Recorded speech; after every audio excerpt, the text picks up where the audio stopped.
Allison, Iowa, thank you, beautiful job. And we're going to get this party started. Right now, it's Crossbreds on the steer side, Angus on the heifer side. Judges Andy Higgins, Zach Butler back again. We got Dr. Dave Dwello and P.D. Miller over on the steer side.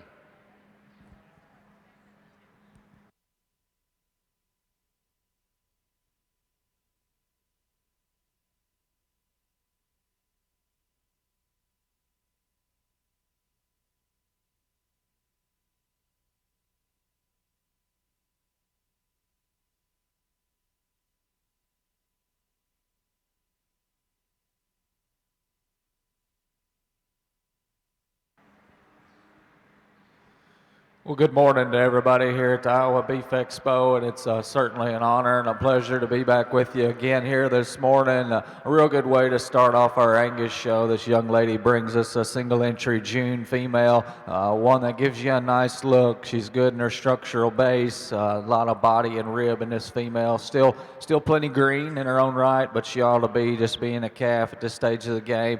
We'll see her again when we bring her back out in our champion drive. Congratulations to her.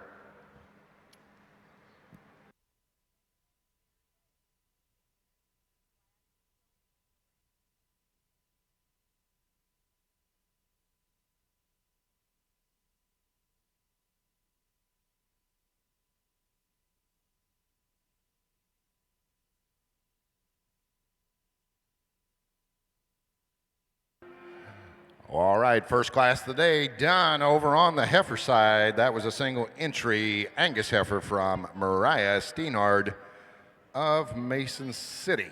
Coming in now, class 301 Angus females.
Once again, let me remind you a little earlier today, up in the crow's nest, we've got liveauctions.tv, and you can tell your loved ones at home or your unloved ones at home to watch your children and their cattle up here. Liveauctions.tv, here every year. We appreciate them coming back. Also, you do not have to be a champion to get your picture taken at the Iowa Beef Expo backdrop. We got 3 fine photographers down there taking ring shots and backdrop shots. Make great souvenirs, and the guy likes to look back like 20 years later, like I do at some of these deals. So anyway, Rachel Engel, Zach Lear, Diane Hamilton will take care of you down there. Check out their your candid shots from the ring. Those are always cool.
Well, first off, good morning. I know both Doc and I are excited to be back out here and work through some crossbred steers today. This first class is some indication we're going to see some real good ones at the top end. I think there's two steers out here, and there's a decision to be made between them. And like both Doc and I said, neither one of them probably moves perfect in the way they plan out of their rear wheel. But this calf that wins, that's the one that looks like he's out here to be first, just in the sense of that one's so neat-necked. He's square back. He's better right out of the backside of his shoulder. And for being a stout, big muscled one, I still think he gets out here, tracks square, and still covers his stride. Is he perfect in the way he moves out of his ankle? No, but that calf also seems a little nervy out here this morning when he gets out here and gets stuck. Calf in second's another nice one. That one's extremely soft. I think he's practical in the shape of his center body, and I think that's another big-legged, good-looking one that's plenty powerful out of his upper hip. Our issues with him is when you watch that one get out here and get in motion, wants to splay out on that front end, and yet still isn't quite as powerful or as massive right out of the backside of his shoulder. Calf coming in third's another moderate, chunky-bodied one that's plenty powerful in terms of muscle. I think that's an easy keep and good doing kind of a steer that's going to finish out well for that young man. Just compare him to a pair of awfully nice ones ahead of him. Need to clean him up at the base of his shoulder and amp him up as far as foot size and feature. Calf coming out in fourth is one that's got a little added grow and a little added length. He's a longer spine kind of a steer that's certainly better in the way he plants out of his hind leg. He's bigger footed and square featured. Just read that one and he reads too dry, raw, and green in the shape of his center body. He's flatter in the build of his full rib and drier back into his flank. Next couple of calves coming out are ones that have some muscle. I think they have some length and they have some extension. Young lady's steer right here just needs to balance up a little better from the side. Young man's calf needs to go a little better out of his rear wheels. Gray calf's got plenty of muscle and shape, and that's a wicked long-necked one. That guy just needs to move better and read more practical back into his flank. And then the baldy calf's one that's certainly stretchy. He's long-backed and he's hard-muscled. That one just needs to read more practical as well. Well, good morning, Des Moines. Certainly glad to be back out here. Zach and I are excited about today. We saw a lot of really good cattle yesterday, and we're two classes in over here on the female side, and it appears we're going to have another day full of really good cattle to sort through. And we got a pair of Angus heifers here at the top of this class that get us excited. I think just a tremendous amount of quality here in these two females. Really some minor differences that sort these two. I tell you right now, I'd take either one of them home and feed them because I think they've both got a lot of future. They're going to be a lot of fun. Heifer we chose to lead off with. One, she was the first one to walk in this class, and she hits you hard. Just gives you that classic look through her front 1/3. Love the way her neck comes out the top side of her shoulder. Love the way she reads through her rib cage and the swoop she has to that belly. In terms of structure, I think this one gets out and moves as good as they can. Awesome on her feet and legs. Still reads really green and juvenile at this stage, and I like that. When we get them to look like this and they're still skinny and they look like baby calves, there's a lot of future in one like that. I think she holds herself together down her spine, especially better than that heifer in second, and I think that's the biggest sorting factor on those two. The heifer in second, this one gives you that look as well, boy. She demands your attention. Beautiful headed, beautiful necked, long bodied, much like our heifer that wins the class. Got a awesome, beautiful rib cage to her. Beautiful hind leg in this one, and I love the way she uses it, the way she flexes off of it. When we get this one out on the go, she wants to roll in her top ever so slightly. If we could relax her down her spine, see her handle that more comfortably, I think she gives that one at the top of the class a run for her money. She does anyway. Awesome heifer, young lady. The heifer coming next here in third is one that's super powerful, and we talk about base width and power and shape at her hip. I think this is the one that you draw to. When we analyze this one, though, and compare to those two above her, we'd just like to drop her down in her rib shape. She just wants to get a little harder bellied, maybe gives up just some of the overall genuine depth of those two heifers above her, but still a lot of quality, a lot of goodness in that one. Young lady's female that comes out here in fourth, boy, this one's a little different than those three we had right in front of her. She gives you that really cool look, one that's deep-bodied. She's nice neck. She's big bone. She's got a nice hair coat on her, and I think that makes her look a little different than those ones above her. She gives up a little size and scale to those three that stand above her in class today. Maybe doesn't get out and reach with as much flexibility as the ones that stand above her either. Our heifer coming next, young lady's got here one that's got some added size and scale in comparison to that one that stands right in front of her in class. Maybe just doesn't want to get out and flex out of her knee and hock all the way down to the ground as well as we'd like to see, but still really square out her hip. A lot of functionality in that one. The heifer coming next here, one that's a bit more moderate in her framework, Probably not going to make a big a cow on down the road, but that's okay because I think she's going to be a very efficient brood cow. She just gives up some foot size, some bone, and just overall scale to the ones that stand above her. Our young man's female coming out next, another one that's got some added bone, just gives up a shot of rib. We just like to drop her down there in her belly and back into her flank some. Young man's female that rounds the class off, another really easy fleshing, one that's going to make a nice brood cow. I think she just simply lacks some of the look and the style and the overall stoutness of the ones above her.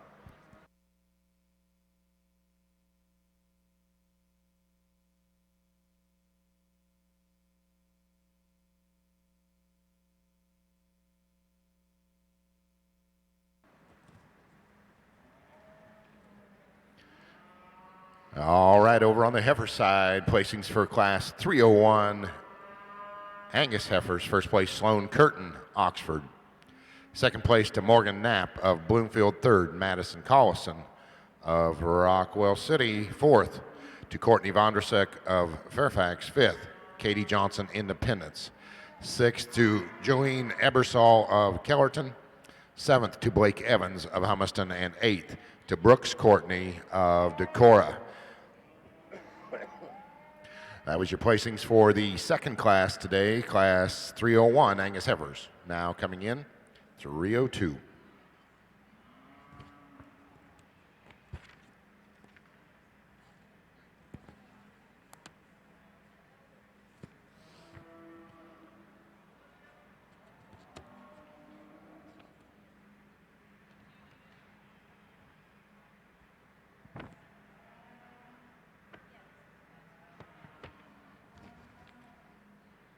It appears there's nine total classes of Angus females.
All right, over on the steer side, first class of the day, class 400, Crossbred steers. First place, Cale Klein, State Center. Second to Brody Cohn of North English. Third, Blake Evans of Humiston. Fourth to Rainey Wagner of Hampton. Fifth to Sherricota of Harbors Ferry. Sixth, Brady Freeman of Indianola. Seventh to Cameron McLean of Stockport. And eighth to Tessa Davis of Durango. Currently in the ring, judges P.D. Miller and Dr. Dave DeWillow are sorting class 401. There will be one class after this, and then they'll be selecting their champion Division I Crossbred steer.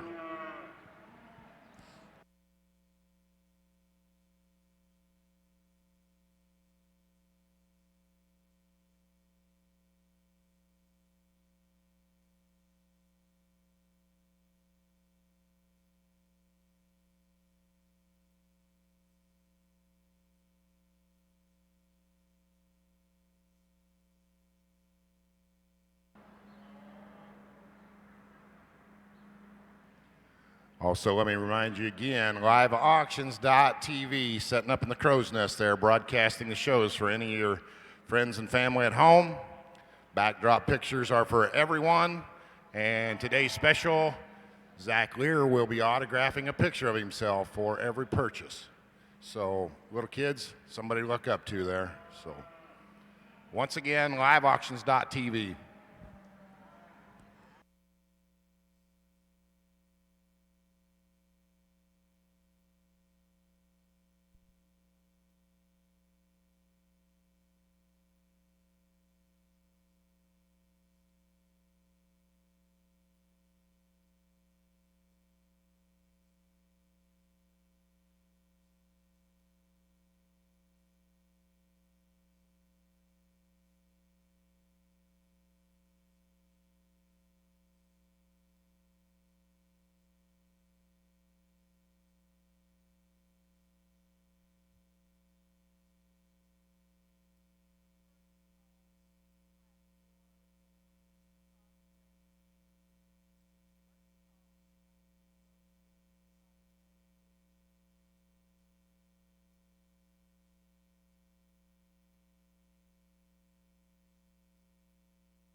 Well, good morning. PD and I were talking about on the ride out here. We both very much look forward to this. In theory, knowing the Crossbred Steer shows are going to be good. When you get to Class 2 and you got the goods, it's going to be a great day. We think there's 4 of them that need to be singled out and talked about, not necessarily that all four of them are contenders to win the class, are very close in placing. But there's four high-quality livestock standing right there, nicely presented, great job of showing them, and just good bovines. We think the top pair is relatively close, and here are the differences in my mind. This red steer is flat unique. He's really got a power hip in him and a big hind leg, tremendous amount of body shape in him. He can relax a little bit in his top, and he's not the raciest, freaky necked one in the world.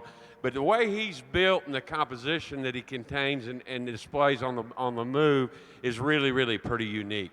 Tremendous hip, big time stifle, and I think where he's really unique is the way he's shaped from the top of his shoulder to his stifle, the way that steer's shaped from the center of his shoulder clear back to his tail.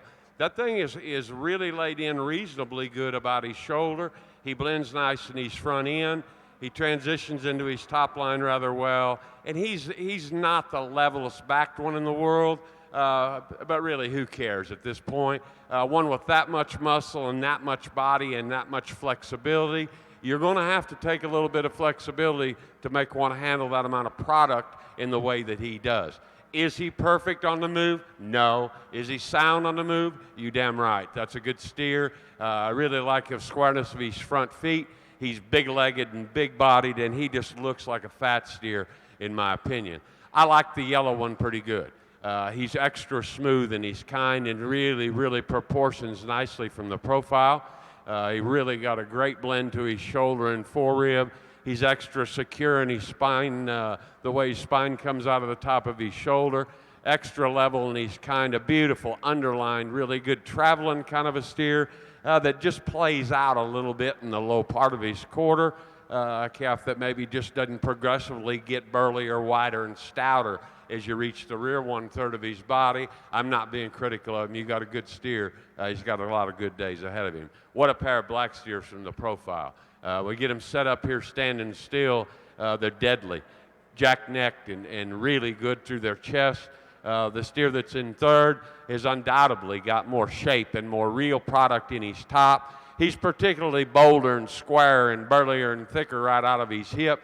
He maintains that more correctly and clear to his hock. He's one that I'd like to travel just a little better. I tell PD he's unique to me in that he doesn't flex off either end just quite the way you'd like him to, but at the same time he covers his track, and he's unique from that standpoint.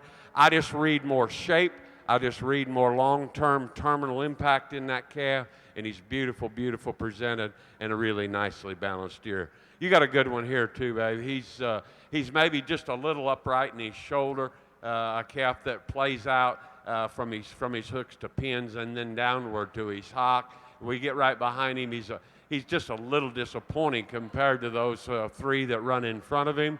He's not a disappointing individual. That's a good show steer and a great young lightweight project that I'm sure she'll have fun leading and showing, and going to be a nice fat steer. From there on down, we just let the fundamentals tell the story. Try to make them have some shape and be relatively sound. We're going to find a black steer here that's a little common through his chest and front end, but at least he's got some shape of muscle to him. At least he's got some length of stride and some relative flexibility. Just a real nice kind of a slick-haired, practical kind of a steer. This little young guy here's got the more muscular steer of the next three or four. He again is a little low-fronted. He runs downhill and just a little common about his neck. We change his back in his tail head. Hey, but he's got some dimensional loin. He's got some flare in his stifle. He's an easy-feeding, soft-bodied, practical kind of a steer. You got a nice calf, buddy. That's a nice calf. Going to use kind of a hot dog bellied baldy next in line. Of those that remain, he is by far the nicest balanced. He is by far the most attractive in his kind. He's got some reasonable shape of muscle in him. He's the greenest steer of those that compete up through the middle of this class, and I think that one just needs some time, some hair, and some belly and condition. The red steer's wrong in his hip, but he's thicker made. He's got more loin and body and softness and practicality about him. He's not as pleasing aesthetically in the angle of his joints, but he's fundamentally reasonably sound. The thick-ended, really big bone silver one, It's too straight on both ends. We got a red one that's more moderate and a little more muscular than the two racier frame, bigger, longer, narrower built steers. What a class 2.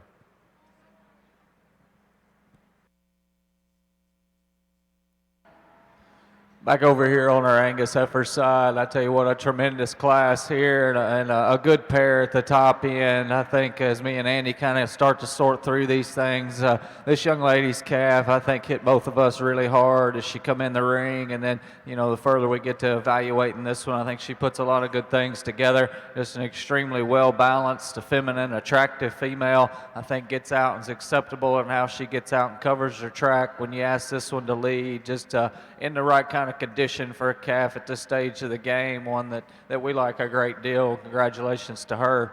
I think the outlier of the class and one for a cow prospect, no doubt the young lady's heifer coming out here in second's got a lot to offer. She's powerful, she's big-bodied, she's broody.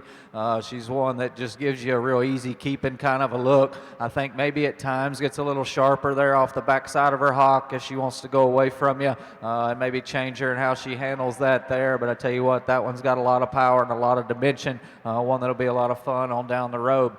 Young man's heifer that's going to come out here in third, you know, this one probably more closely resembles our heifer that we used to win the class, I think specifically from her fore-rib back. I think she's the one that's got a lot of shape and curvature through the center part of her body. She's good out of her hip and goes to the ground with a nice set to her hind leg and to her pastern. I guess me and Andy, if we could change this one, maybe just blow her apart a little bit right there in her heart and her fore-rib.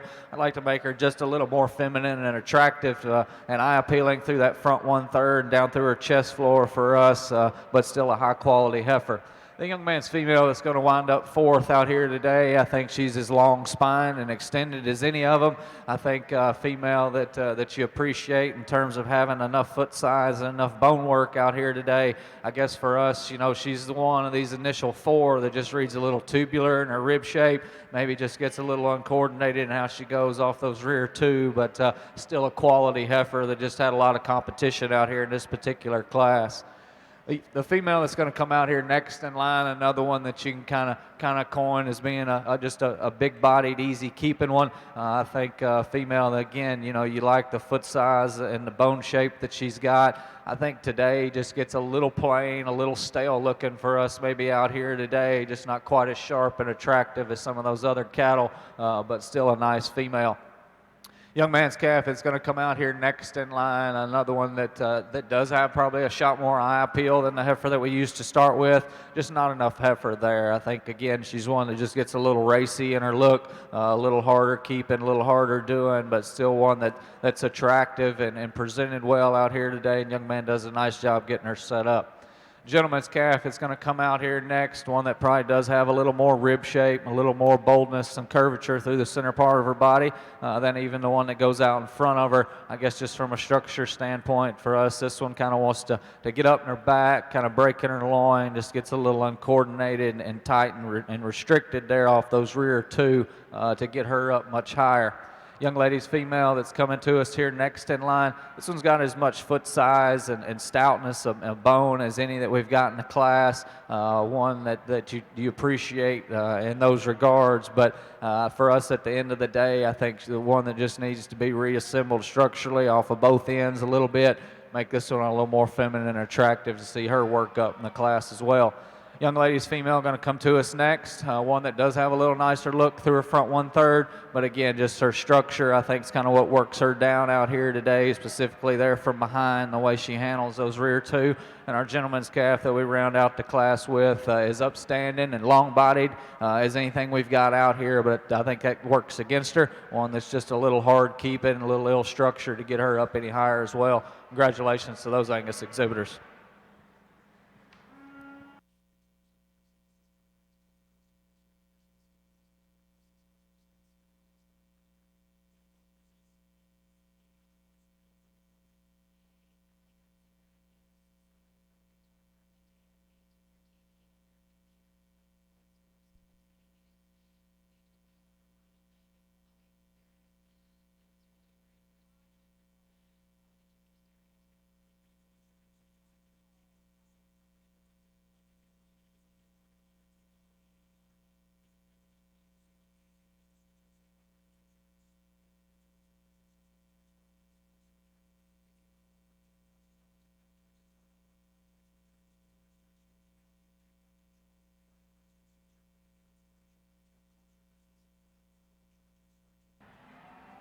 All right, let me catch up over on the steer side.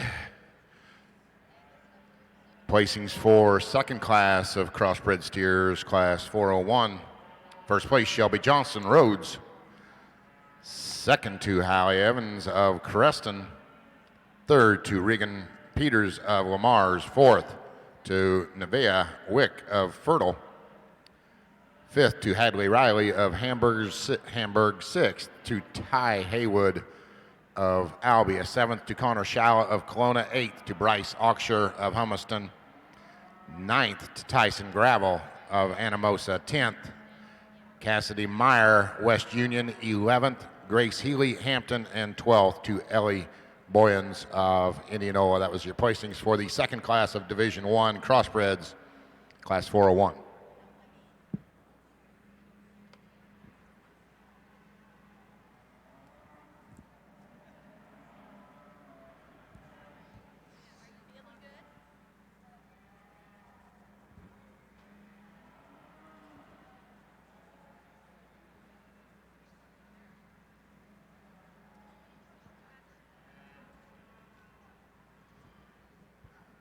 And over on the heifer.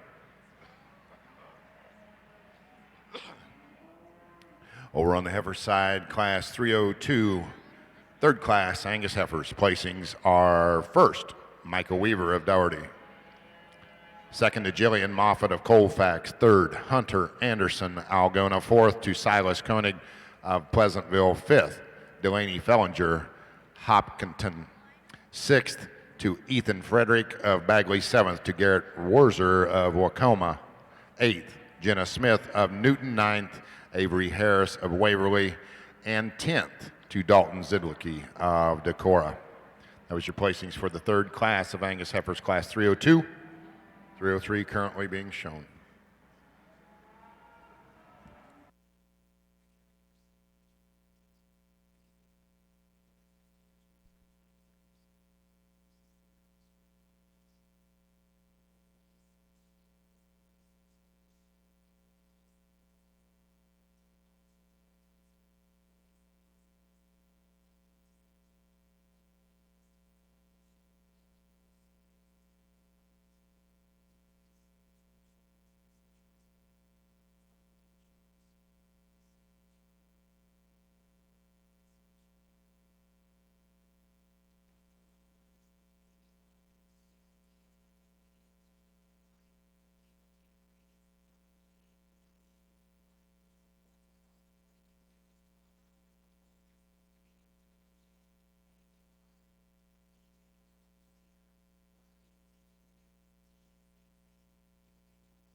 Well, maybe not the top end like we saw in the class before, just with regards to skeletal quality. And the blue calf that's going to go ahead and win, is he perfect ankled? No. Is he sound enough? Absolutely. And is he the best calf in here? In our opinion, yes, and that's no questions asked. He's the hardest muscled, he's the longest necked, he's the neatest looking from the side. And although he's a little tight ankled, when you get him out here and get him going, that's one that's still good bodied. He meets his stride, and I think he's plenty functional in terms of the build of his skeleton.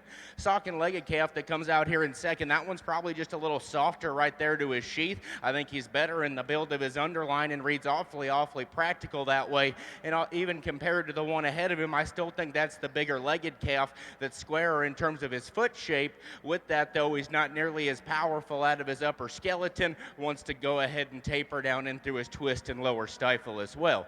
From the side, I can buy a lot of things in this calf in third because he's big-legged, he's got a good set to his hind leg, and that's still a long-necked, good-looking kind of calf that proportions very, very well. From the side, the build of his hind leg and the set to his pastern makes you want to say that he's the soundest calf out here in the ring, but when you set that one in motion, he still wants to hammer his right hock, and with that, he's still not as opened up or as dimensional as the the two that go ahead and precede him. Short-tailed calf coming next kind of throws off balance from the side just because he's got that short tail and wants to cut up back into his flank. But when you study him for just the basics of having some body, some mass, and some quality of lower skeleton, he's the fourth best calf in here because he's practical bodied, he's easy keeping as far as the build of his center rib, and that's still a powerful, productive kind of a calf. Just need to make that one better right there in the build of his shoulder, soften him up back into his flank, and go ahead and chub him up down into his stifle. Next pair of calves coming out are ones that have some extension, some look, and some skeletal quality. You need to give both those guys more groceries as far as stoutness and mass. Next few ones coming out are ones that are extremely long. They're stretchy as far as their build, and I think they actually have the advantage as far as shape over either of the calves that are ahead of them. We just need to make them more practical as far as their build. They're tighter and drier back into their flank, not as productive in the build of their center body. And then the pair of steers that go ahead and wind out the class are ones that just need to have a little bit more groceries as far as their flesh and fill at this stage of the game.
Well, just one more reminder about liveauctionstv.tv, liveauctions.tv.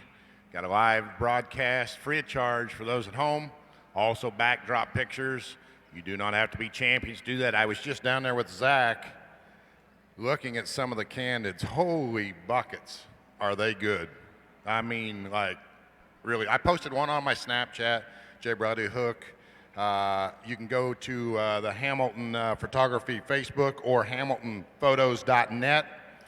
If you got kids showing, you better be looking at those for Christmas presents or birthday presents, because it's kind of next level good. So check them candidates out for sure.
Get your first division across steers back out here, and we've got 5 good cattle out here in the ring. Your 3 class winners are the ones that just totaled the most good, and they're not cookie cutter molds of each other. I mean, you can't expect them to be out here. And calf out of class 1's awfully green and juvenile, but that's a good looking one that's still awesome in terms of his shape and his spread up high.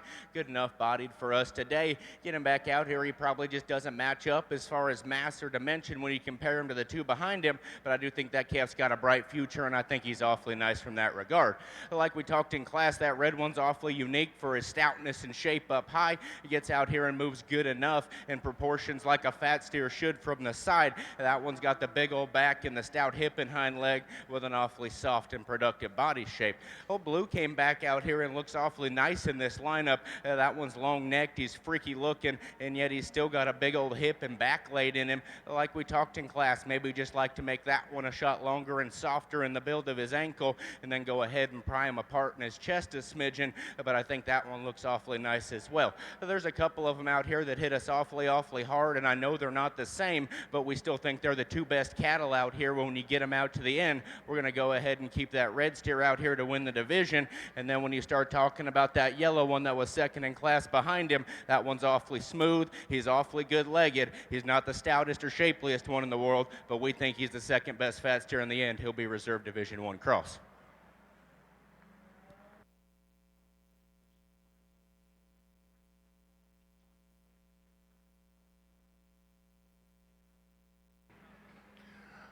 All right, your champion Division 1 Crossbred coming out of the second class, Class 401. That's Shelby Johnston, Rhodes, Iowa. Who is your reserve? And your reserve coming out of the same class, that was Hallie Evans of Creston. And once again, your champion Division 1 Crossbred, 2 colored steers. First place champion Division 1 Shelby Johnston, reserve Hallie Evans.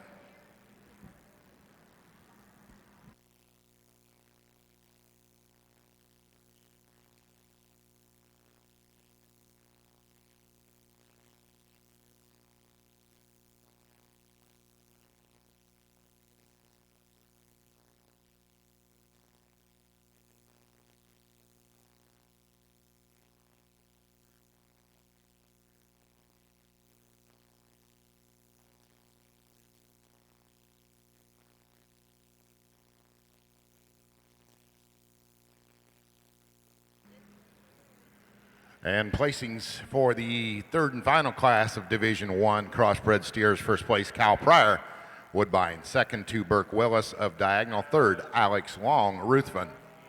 Fourth to Hallie Henfling of Minburn. Fifth, Samantha Tuttle of Winterset. Sixth, Cody Strasser of Marengo. Seventh to Braden Voss of Tipton. Eighth to Wyatt Pasteur of Mitchellville. Ninth to Nick Peterson of Muscatine. And 10th to Keaton Krieg of Kingsley. That was the placings for the final class, 402 in Division 1. Now in the ring, first class, or Division 1, sorry, final class of Division 1. Now in the ring, first class, Division 2.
Over here on the heifer side, we got a ring full of good cattle. One of the largest classes we've seen here over the past 2 days, but sure doesn't lack on quality. And a pair of females we got here at the top, I think, are relatively close. I think they're similar in their top and kind, but the heifer that's going to win for us, I think, you know, she's one that in terms of just foot and bone and look and presence, she comes to the top. One that, you know, we like the way her neck comes out the top side of her shoulder. I think she's better down into her chest than the heifer in second. When we get her out on the go, we like the way she holds her spine together better. Certainly doesn't disappoint you when you get behind her either. Just a super high quality, really massive type of female to lead this class off. Heifer here in second, one that gives you an awfully good look as well. And when in relation to the heifer that's going to win the class, maybe she's a notch deeper bodied right through the center of her rib.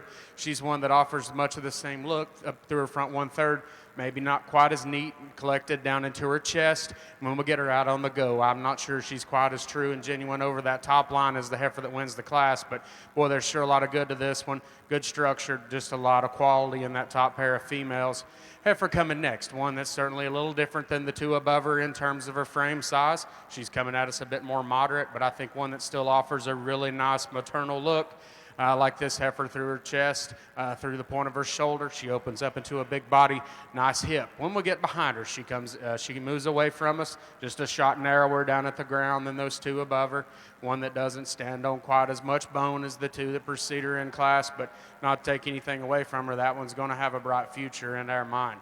The heifer that comes next here, one that probably doesn't have quite that sharp look of the ones that stand above her, but you study the basic build of this one and we like her. We think she's good through the center portion of her body. She's one that probably doesn't get out and flex that knee quite as free and easy as them ones above her, probably not quite as crisp out that tail head and the way she lays in at her hip.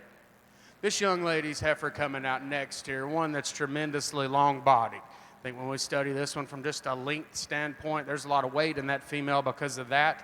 She's one that has a nice hip. She's got a nice functional kind of hind leg. For us, if we could change her, I think we'd like to change the way she ties in at the top side of her shoulder. Just wants to set in there a little lower than maybe what we would prefer. But I think a lot of quality, really sound structured, functional type of female. Young man's heifer coming next here, one that I think is an outlier in this class. When he gets her stopped, this one looks as good as any of them out here. She's sharp and clean through her front 1/3. She's one that's good in terms of the turn to her rib. When we get her out on the go, I think that's just where we'd like to change her. She's a little straighter in her knee and her hock. And with that being said, you know, she doesn't get out and move quite as free and easy as what we'd like to see on one. Heifer coming next, young lady here in the blue. I think she's got a really useful kind of female, super attractive about her head and neck. It gives you that really feminine look. She wants to get up there in the center of her back ever so slightly. Doesn't set down with quite as much cushion and just genuine foot size as some of the others that stand above her. Her heifer coming next, one that sure does have that frame size. She's bigger, she's stout, she's big-footed, and we really appreciate that about her. She's just coming at us a little coarser today in the way her jaw hangs in there. One that we would like to drop down in the center portion of her body and just set that tail head down in her some when she goes away from you there. Female coming next, another one that's really useful in her top and kind, just doesn't give you that eye-catching look, especially through her front end, one that just doesn't set down on quite as much bone as maybe what she needs to compete any higher in this class today. Heifer coming next, big stout hipped one that's long, got a lot of shape to her, just comes at us a little plainer about her head and neck. We just like to soften her up down at the ground to see her get out and move with a little more genuinity on the go. Heifer that comes next, once again, one that's got some foot, some bone, some quality, gives up some of the overall size and scale and just completeness of the ones that stand above her. And the young man's heifer going around the class out, one that's got the right kind of shape, good lines. We just like to loosen her up in terms of structure, see her get out and move a little freer out of that shoulder when we get her on the go.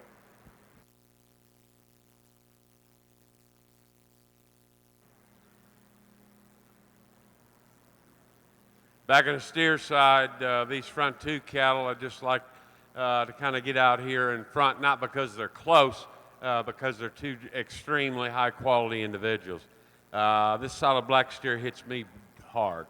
This thing is so good bone, good bodied, good muscled, well presented, nice balance, naturally soft and level and sound and practical and cool looking, and a real show steer with a lot of product in him. He outmotors the calf behind him. He's better in his loin than the steer behind him. He's better in his body shape and softer in his makeup than the steer behind him. And he's more pliable or flexible in terms of his total structural design. That thing's a scorpion. This black baldy steer, the Bronco-faced calf, look awful good to me as an individual, and those that remain. He's heads and shoulders above the rest. Really good looking. He goes to the ground a little hard, and he gets a freckle tight in his loin or pinched in his loin. But here's a steer with some real look, some real pattern. Let's leave him around, buddy. Real pattern and profile, and standing still, he just does it real easy. Maybe just like to make him a notch more coordinated or flexible in his rear motion. But he is big-backed and great-necked and looks like a good market steer. The next most practical one is the black and white dirty-haired one. He's kind of plain on his hind leg and a little long in his toe. I see all that. But at least he's square. At least he has some semblance of balance. At least he has some semblance of correctness in motion when he slows down and you can see him on the move. This white one was a little hard. It's hard from here on. I just tell you the truth. I know he's big. He's big and he's kind, and he's probably longer cannon, a little later outcoming than he needs to be. But of those that remain, he is by far the long neck, nice balanced one. He's reasonably level out of his rump. A steer that if he just slows down on the grow and starts to mature, I think he's the next most practical market steer of those that remain. From there on down, similar situation. I guess we tried to just balance and structure them as much as anything or more than anything. There's a steer coming here, the young guy. He's too flat behind. We know that. But he's level and sound and practical and looks like he'd finish at a reasonable size. Kind of got some big plain course, odd constructed steers that just a little less balanced, but a deep class with one outstanding calf to lead off.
Back over here on your Angus heifer side, a really intriguing pair here on the top end, and you know, I'll be the first to tell you I think they're quite a bit different in terms of their type and kind, but you know, there's still some similarities amongst these cattle, and I guess the way I see this one that we used to start with, for me, just a little more length all the way throughout. I think she's a longer spined heifer. She's a female. It's a little longer through her front 1/3, and to me just reads to have a little more gas in the tank when it's all said and done. I think you put these cattle in motion. I think there's a slight difference in the way this heifer here handles herself off of her front end, specifically down through her knee. Just one that really grabs your attention out here. A heifer that's got some arrogance to her. You can kind of tell. Looks like she might have just a titch of attitude for this young lady, but she's doing an awesome job getting her shown out here, and certainly helps this heifer to walk around the ring with a lot of presence. Heifer coming out here in second, man. I mean, this one's packed full of meat and muscle, huge bellied, bold sprung, a lot of, you know, big feet, big legs on this one. You know, I like this calf a great deal. I think she run into one that just suits me and Andy just a little better out here today. You know, I read this heifer to be maybe just a little quicker in her maturity pattern. She's a little shorter cannon, and like we said, we put this one out on the go, and maybe gets just a little more forward in that knee. I'd like to see her set it back just a little bit more into her skeleton, but I tell you what, those are a good pair of cattle there on the top end. Young man's heifer is going to come out here in third. You know, she's not the biggest one, she's not the stoutest one, but in terms of balance, I think she fits with our two that go out in front of her. Really a long-necked, feminine, attractive female. You know, she just gets a little outpowered and a little out-horsed here today, but I think on down the road, this one keeps going. She could be a lot of fun for this young man. Young lady's calf that's going to come out here next in line. You know, I don't know if you can make one any bigger topped and stouter hipped than what she is out here, but I think with that, she's the one that just gets a little too bold and a little too round in her shoulder. You know, she's pushing a little more chest out there, and of those initial three, you know, she's maybe the one that just doesn't maybe quite get out and plant that hind leg down as secure as some of those other cattle, but still, that's a heifer that you got to appreciate for the amount of muscle, amount of thickness that's in her. One coming out here next in line, heifer again that gives you a nice feminine, attractive look from the side. I think she gets out and handles herself well. And the young man does an excellent job getting her stuck when we ask him to stop. I think you know, her biggest disadvantage is there's just not enough cow there. When you get right in behind her, she's by some margin the flattest and the narrowest of those initial ones that we see. A young lady's calf that's going to come out here next. She's got more to her than the one that goes out in front of her, but just doesn't balance up quite as well. You know, she's kind of open in her shoulder and tight in her heart, not right in her top line, and just a little more uncoordinated in how she goes. But a heifer you like for her length, and you like for having some muscle shape and some stoutness at the ground. Female that's coming out here next in line, another one that's not lacking for some performance. You know, she's a long spine, extended made heifer. You know, there's just maybe not enough eye appeal, enough balance in this one either. Gets a little more tubular in her rib shape. And the heifer we conclude the class with, I think one that's got some boldness through her center body and rib. From a structure standpoint, I think she's the one of the class that just struggles the most off of both ends of her skeleton. Congratulations to those exhibitors.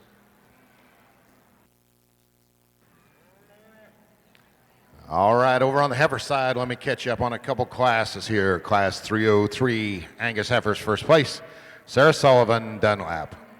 Second place to Carson Reek of Creston. Third to Katie Collison of Lake City. Fourth to Pacey Hawkins of Cincinnati. Fifth to Jade Beeson of Anthon. Sixth to Jaron Goki of State Center. Seventh to Bren Davis of Bloomfield. Eighth, Carly Griswold of Clinton. Ninth, Cadence Hansen of West Branch. 10th to Olivia Stout of Marble Rock. 11th to Ryan Putney of Elgin. And 12th to Logan Rosenboom of Bussey. That was your placings for Class 303 Angus heifers.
All right, back over on the heifer side, placings for class 304, Angus heifers, first place, Kara Collison, Rockwell City.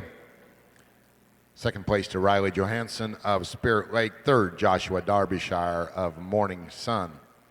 Fourth, to Keegan Mather of State Center. Fifth, to Hayden Weber of Winthrop. Sixth, to Kaylor Cleveringa of Alton. Seventh, to Lauren Zabel of Kellogg. And eighth, to Broderick Schmidt of Adel. That was your placings for class 304, 305 currently showing.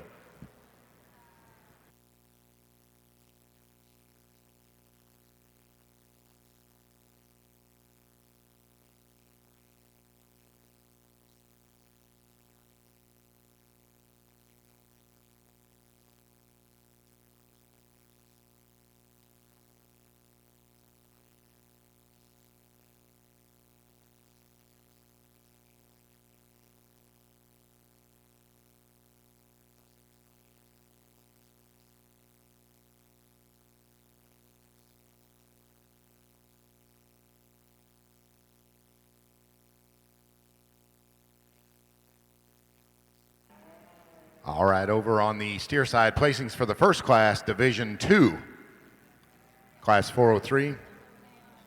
First place, Jack Plug of Charlotte. Second, to Tucker Klama of Walker. Third, to Jaden Jazz of Belmont. Fourth, to Katie Johnson of Independence. Fifth, Braden Shivers of Bondurant. Sixth, to Brooks Courtney, Decorah. Seventh, to Trice Van Ryswick of Russell.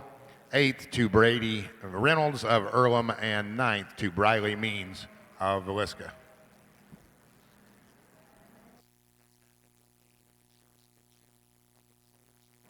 Back on the crossbred steer side, I think we've got 4 outstanding individuals, some differences among them.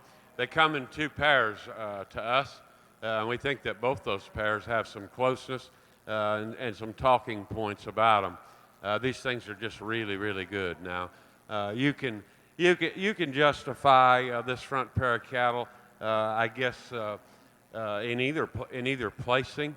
All I can do is describe them to you as I see them and why I think this needs to be, because I'm sure they swap places a lot of times, and I'm sure they'll swap paces a lot more times between now and the end. The steer that leads off to me is the unique one in here. This thing is so peculiar with the amount of natural shape he's got through the center of his body, the bigness that he's got, and the smoothness that he's got right behind his shoulder. How bold he is in his top and how massive he is about his loin. He got a tremendously wide pin set and a square hip, and he maintains more shape and base width and more true vision of product in the low part of his quarter than the steer that stands in second does. He's wider centered, but he's equally as smooth made, in my opinion. I think that he got a tremendous amount of rib and flank, beautiful in his underline. He's really awesome out of his front end. He's just a picture of balance and mass. Here again, proof that productive-looking cattle can damn sure make show steers, because these two are, and I think they're close, and I think they're really, really good. I like the extra extension of front end, and with that comes a longer body and a longer top line, and to that end, some of the things that come along with that, this second place steer's got. Now, I focus on the positive. Balance to the nines, feet and legs to the nines, beautiful look from the side, really, really, really good in these underline and silhouette. Here's a steer. What beats him for me is he turns and leaves you on a three-quarter view. The top of his shoulder comes out of his back a little more than I'd like it to. He isn't quite as bold, and he isn't quite as smooth, and he isn't quite as strong, and he isn't quite as massive in that part of his body, and that would be my small concern about your calf. My hat's off to you. That's one smoking good show steer, and I think those two kids will have a great time with them. The next pair I think's close too. The Baldy steer at the end of the day has just got more power. You got to take a bit of a shorter neck. You got to take the fact that he's just a notch steeper in his shoulder. Although he's still got the right kind of swoop and angle to his knee. Maybe just like to set his shoulder back and extend him and lengthen him and up him in his front end a little. But there is no question. Rib shape, pure power down his top, pure muscle shape and dimension everywhere else. He's longer hip, he's square pin, he's bolder from the rear view, and he's got more depth and body and softness about him. So I think he's a good steer. I like the neck. I like the look standing still in the profile. I like the freshness and future in the calf that's in fourth. He just plays out too much from behind from a shape standpoint, and he's the shortest hip steer of the front four. Good looking rat though. You got a nice calf. He's the greenest condition of those front four. Don't count him out of doing some good things. This old Baldy calf's really soft and level. He's flexible and he's kind. He's practical in his makeup. He's a little slicker haired, frailer bone kind of a calf. But folks, here's a really strong competitive steer again in this class. A little more moderate, a little quicker in his kind. But sure, I think he's got enough reach to get him up in the 13s at a reasonable composition. And he just an awful nice calf. Two black steers together. Practicality plays the role from here on. I think they're nearest to having the combination of structure and muscle and balance about them. The Smoky calf gets quite a little hard at the ground. Really, all three of them do that remain. We just need more flexibility. We just need more body, and we just need more shape and maturity to them. One smoking pair of steers up high.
As we're sorting through this Angus show, if you're a fan of good livestock, I hope you're sitting around ringside watching this, because we've got a lot of good livestock out here, a lot of quality, and the pair of heifers here at the top of this class, we think it's close. We think it's really close, and these heifers, as similar as they are, there's some pretty big differences in them as well, and we took our time sorting through these, but this is how we settled on them. And we're going to lead off with the young man's heifer here, one that just offers a tremendous amount of quality. And you know, you look at this pair of heifers, I think they're similar in terms of their stoutness, in terms of their rib. You know, we get these heifers on the go, and the heifer that's going to win your class here is one that when we get her out on the go and we watch her move, she's really flexible. And I think that works to her advantage in this particular pair, especially when you watch this one, how she uses her knee and her hock all the way down to the ground and keeps those inside herself on the go. We think that's what wins the class for her. She's one that's really good through her rib cage when you get behind her. A lot of genuine width to this one as well. Just a lot of quality and a really balanced package. Heifer in seconds, no slouch though, guys. This one's got some foot, she's got some bone to her. She's long, really square, level out that hip. When we get this one out on the go and we watch her, I'll tell you, if you want to argue with me that she's longer strided than the first one, I'll agree with you. She takes a really long stride. However, when we analyze this one, especially from a three-quarter view, we think she wants to get outside herself just a little bit off of both ends. When you compare to that heifer that wins the class, that's the reason she stands second. Doesn't get out and move quite a square off all fours. Young lady's heifer that comes next here, you want to talk about one that is deep-bodied and carries it back into her flank. Just a lot of quality there. She gives you a nice look when we get her on the go. She's a little straighter shouldered. Maybe doesn't hold that tail head down in there quite as nice and neat, and get out and move with just as much genuine width and overall dimension as them two that are in front of her, but that's a nice heifer as well. Young lady's female that comes next here, one that just really patterns up really, really nicely. Love this one's head, her neck, and the way she ties in at her shoulder. She gives you a nice read through the center portion of her rib. When we get behind her there, probably not just as much base width, just as much power, and obviously not as much size and scale. You know, she gives that up to them two in front, or those three in front of her today. Heifer that comes next, she is the one that's got the size and scale. And this one just gives you a really functional maternal look, not as chiseled and feminine about her head and neck, and that's okay.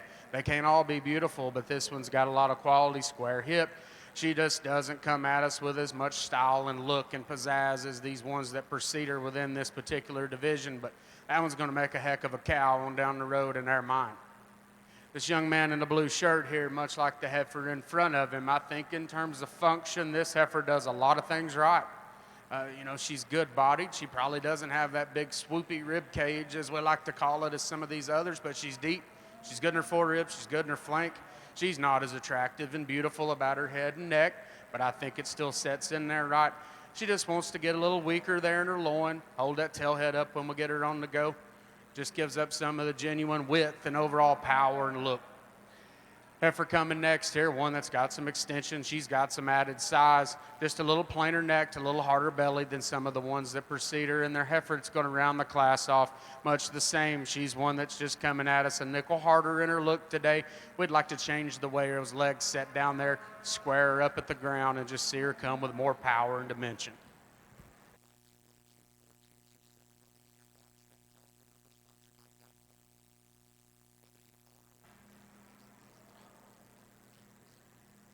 Get to the third class in this division here, and the black calf needs to win.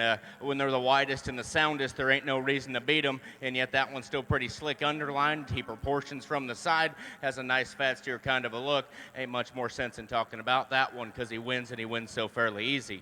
Red calf that's second does so because he's moderate. He's awesome in terms of his body shape, and he's extremely practical in his look. But that's almost a double-edged sword because he's second because he's a little moderate as well, a little bit quicker in terms of his maturity pattern, more jammed up ahead of his shoulder, but man, that is one big back, stout hipped rascal, really good in the shape of his center body, really stout and bloomy down in through his stifle. Lay that guy back in the set to his shoulder, lengthen out his cannon bone a little, and he can play to go ahead and win.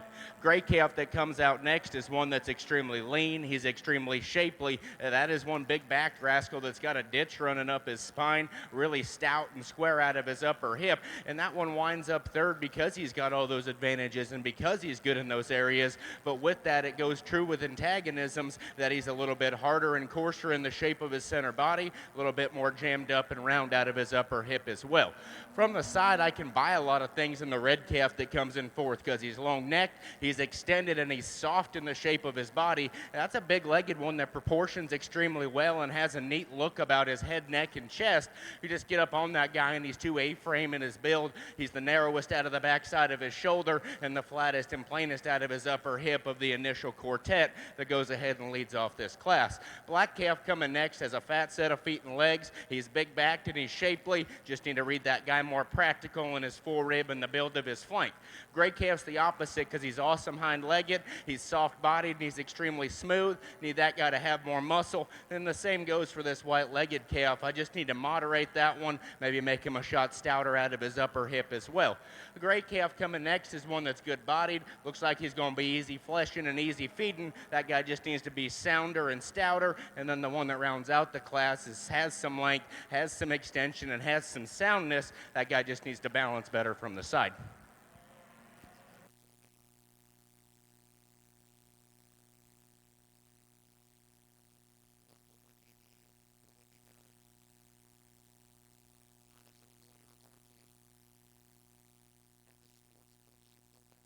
All right, let's catch up over on the steer side. Class 404 placings. First place, Wyatt Kelly, Algona. Second to Kent Lee Loynahan of Russell. Third to Laney DeVries of Red Oak. Fourth, Taylor Thomas Gilman. Fifth to Chloe Bruce of Emerson. Sixth, Olivia Cheers Afton. Seventh to Emma Salazar of Columbus Junction.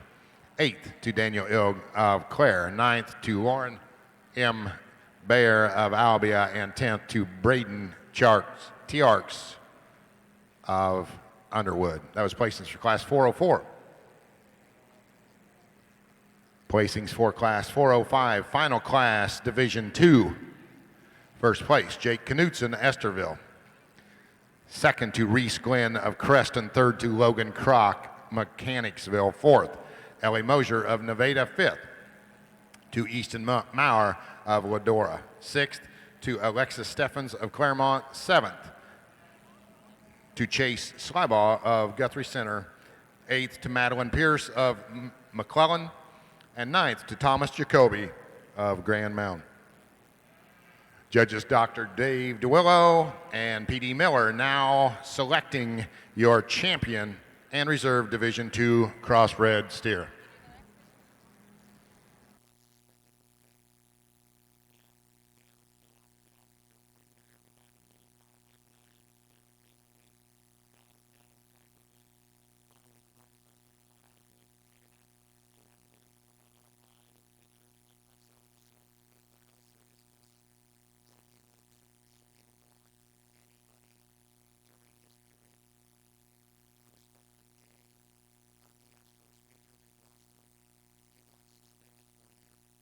Over on the heifer side, placings for Class 305, Angus Heifers. First place, Kennick Paulson, Preston. Second to Simon Thorson of Knoxville. Third, Clara Ballinger of Moravia. Fourth to Shelby Griman of Goodall. Fifth to Elise Engel of Colfax. Sixth to Kaiser Will of Wyota. Seventh to Brock Olson, Grand Mound. And eighth to Jacob Honkamp of Knoxville. Or of Winterset, sorry, Jacob Honkamp of Winterset. That was placings for Class 305, Angus Heifers, 306 currently showing.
This division got real good in a hurry from your first class all the way through your third class. You got 6 cattle out here in the ring that are all long term. I think they're all very good about their basic build. They're all very muscular and they're all feedable in their body shape. We went through classes and talked these things to death, so I'm not going to go back through and describe them in detail to you, but we do think there's a pair of them out here that are awfully good and they're awfully unique. When you build cattle as good as these ones are at the ground and make them as long term as they are in their body shape, their feet and legs, and their stoutness, then you can start going off some aesthetic things and things that make them unique. There's one that's awfully unique, and it's this one right here standing in front of me. He's going to be your champion. And then the other one out here that looks like a freak of nature for his look, his extension, and to have big fat feet and legs that work that good. You shorten up his spine a little and he plays to win. Young lady right here is going to be reserve as well. All right, your Division II champion crossbreds coming out of the same class, Class 404. First place, Wyatt Kelly of Algona. Second to Kentley Loynahan of Kentley Loynahan. Got you now. Kentley Loynahan of Russell. Once again, your Division II champion crossbred steers, Wyatt Kelly Algona, Kentley Loynahan of Russell. Over here on your Angus heifer side, I think we've got a pair of cattle that kind of sort their way to the top rather handily for us. And as me and Andy start to evaluate them, I think the one that we used to start with, I think best suits us just in terms of sheer volume and power. When you get in behind these cattle, I think she's a female that's wider set in her pins. You watch her go away from you. She's the one that works a little more genuine off of a wider base and skeleton. I think you get off the side of them too, and there's plenty of presence in this female. She ties a little boulder right in behind her shoulder and down through her heart, opens up into a lot of mid-rib and curvature there through her center body. You know, she's maybe giving up just a nickel a foot in bone size to the heifer in second. And for us, you know, that kind of keeps it close. We like them both, but I think there's just more cow, more dimension in the female that we used to start with to go ahead and let her lead. Heifer in second, you know, kind of like we said, you know, I like her advantages in foot size and bone work. Female that's probably set back just a nickel better there in her knee as well. But you get in behind these cattle and kind of get off of them on a 3/4 view. I think she's by some margin, narrower pin, narrower base. Kind of just wants to taper there down through her heart girth in relation to the one that we use. But still a nice high quality pair of cattle there on the top end.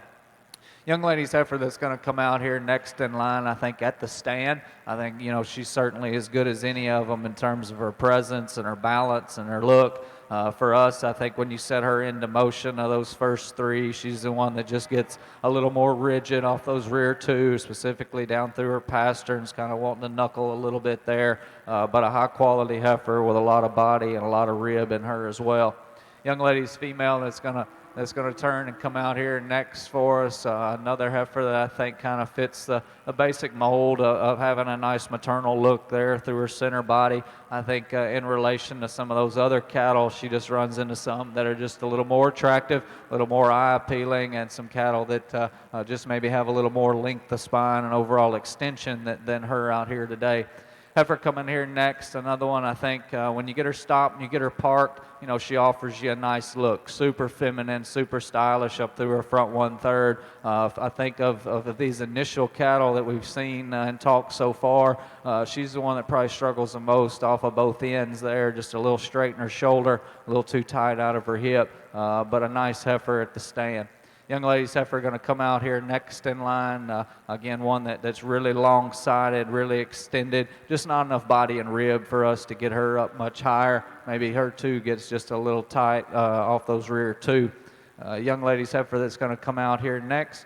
Another female that not lacking for having some length and some extension. Another one that just doesn't maybe size up in terms of rib shape and maternal look when you study her through her center skeleton in relation to some of the other ones.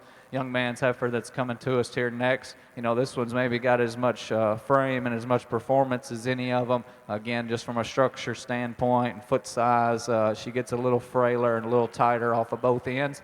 And our gentleman's calf that we conclude the class with, you know, she's acceptable in regards to her foot size and her bone work. Another one, I think, just a little too out of balance to work her up much higher. Congratulations to those exhibitors.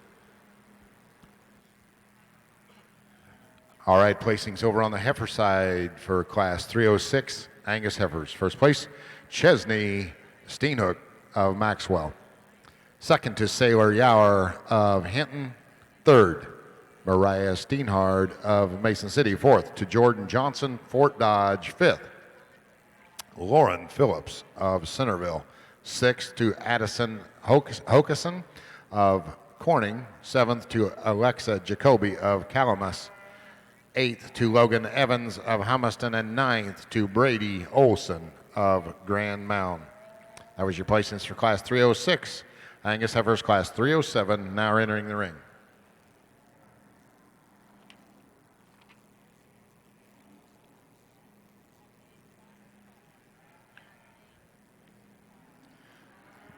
One class after this one, and then judges Andy Higgins and Zach Butler will be selecting your champion Angus heifer.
Well, a class out here where maybe one just don't stand out and scream, hey, pick me, I need to win. But when you break them down for the basics and doing a lot of things right, that's where the young lady steer right here needs to win the class. That's a big back, stout one that's got plenty of shape. I think he's proportional in terms of his look, and he's got a long neck. You read him, he's probably not perfect in the way he plants out of his hind leg or his ankle. Probably like to make that one a nickel smoother at the point of his shoulder and lay him back in the set to his knee. Well, that's a muscular, good-looking kind of a calf that gets out here and travels relatively well. Calf in second, shorter back. He's boxier and he's chubbier in terms of his look. With that actually comes a little bit more throat and more crest to the top side of his neck. But when you get him out and go, I think the set to his hind leg from the side is actually a little better than the calf that precedes him. He just isn't as manned up as far as his shape or his mass out of his upper hip, but that's a moderate, good-bodied and smooth one that needs to go ahead and be second. Calves in third and four, the longer you study them, get a little bit closer in our eyes, but we like the fact that the black calf's just a little bit more moderate. He's better and chubbier in the shape to his center body, and from the side, that one's got a good proportional kind of a fat steer look. Now, when you get this view right here going right away, that's where he needs change. He wants to play out of his upper pin set, gets flatter and plainer down in through his stifle, and that's why the gray calf makes it close. You know, he's not one that's super hairy or freaky looking from the side, but when you get up on this guy, he's actually got a good shape and turn to his back. He's square to the edge of his loin, and he's plenty powerful out of his upper hip. We just need to redesign the way that one goes out of his upper hip and the way he reaches out of his hind leg, maybe make him a nickel smoother in the same regard. Painted up calf coming next is a big old fat set of feet. You got a good set to his hind leg. He's plenty proportional and good in the shape to his body. You need to make that guy more attractive in terms of his head, neck, and chest. Lay him back in the set to his shoulder as well. Two calves coming next really pair up because they're good-bodied. They're plenty practical as far as their look and their view from the side. But with that, aesthetically, we need to make them both more attractive about their head and their neck, set them down in their spine, and make them better in the way they reach out of their rear wheels. Next two calves coming up pair up extremely well as well because they're extremely long, they're extended, and they're stretchy. Need to shorten their backs and shove up their body to work them up. And the same is true for the two calves that round out the class because they're really long-sided, they're long-hipped, and they're good-looking as far as their head and their neck. Need to make those guys more practical, stouter, and sounder.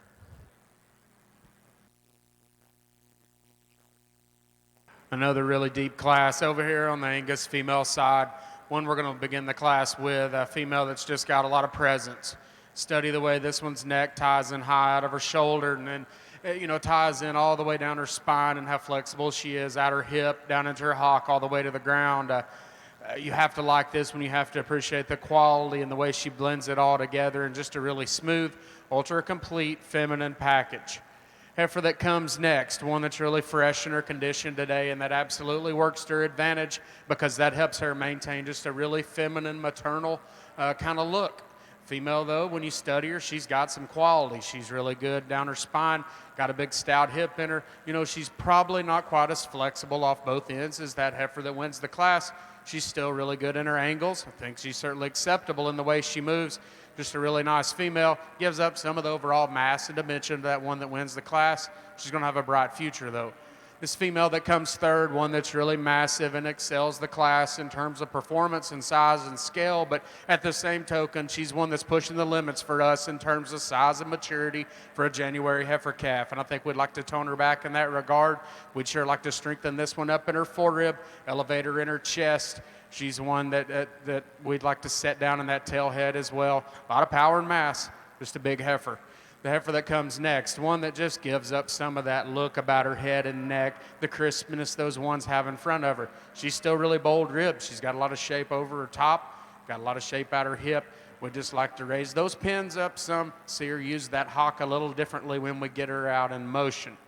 Heifer that comes next, one that is good, really good in her forerib. She's deep flanked.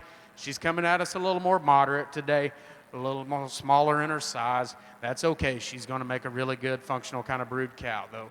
The one that comes next, another one that's tremendously bold rib, stout hip. She's weaker loin. Her tail head wants to set up there higher when we get her on the go. Just gives up some of the overall foot size and bone as well of what we prefer. Her heifer that's going to round the class off, one that gives you a really feminine look. I think this one's good in her lines. She's probably the greenest heifer in this class today, and that sure works to her disadvantage.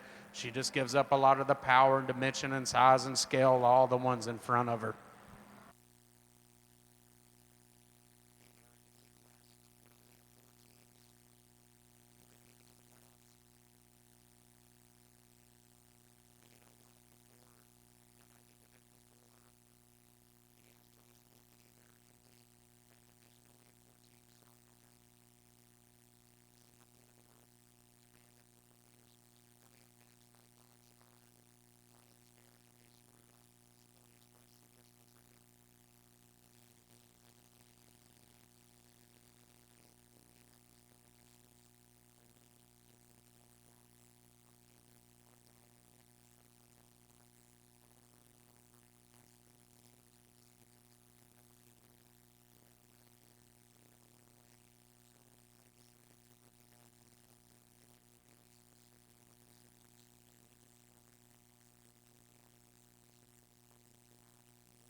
Nice way to wrap up our Angus Heifer show over here with our final class of these fall-born heifers. And I'm going to start with this lady here in the yellow shirt. I think for me and Andy both, this heifer just reads to be a shot more maternal than her contemporaries out here. When you study her just through the center part of her rib and up through her front 1/3, I think one that's really ladylike and elegant. You set this one into motion. She's certainly acceptable there as well. I think an easy place to start for us.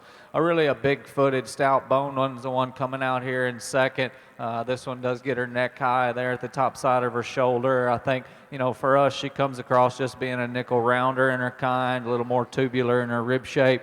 Just not quite that maternal look that maybe we see in the first place heifer, but a solid calf there to go in the middle. And then our young lady's heifer that we round out with, a female that relative to her size, I think is good in her line. She's strong down her top. She's feminine enough about her head and neck. I think she's the one that just gets out powered here today and gets a little shorter strided when you ask her to go. Good way to end. We'll get into your champion lineup here in just a moment. All right, let's catch up over on the Angus side. Placings for class 307, Angus heifers. First place, Sarah Sullivan, Dunlap. Second to Evan Freese of Adele. Third to Nyla Webholm of Dow's. Fourth to Baron Davis of Bloomfield. Fifth, McKenna Cleveringa of Alton. Sixth to Sarah Cody of Corning. And seventh to Dana Shires of Corning. That was your placings for class 307. Placings for the final class 308 of Angus heifers. First place, Katie Collison, Lake City. Second to Whitney Reaver of Glidden. And third to Lauren Anderson of Algona. Judges Andy Higgins, Zach Butler, going to select your champion Angus heifer.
One more time, just a friendly reminder on how we close up the day.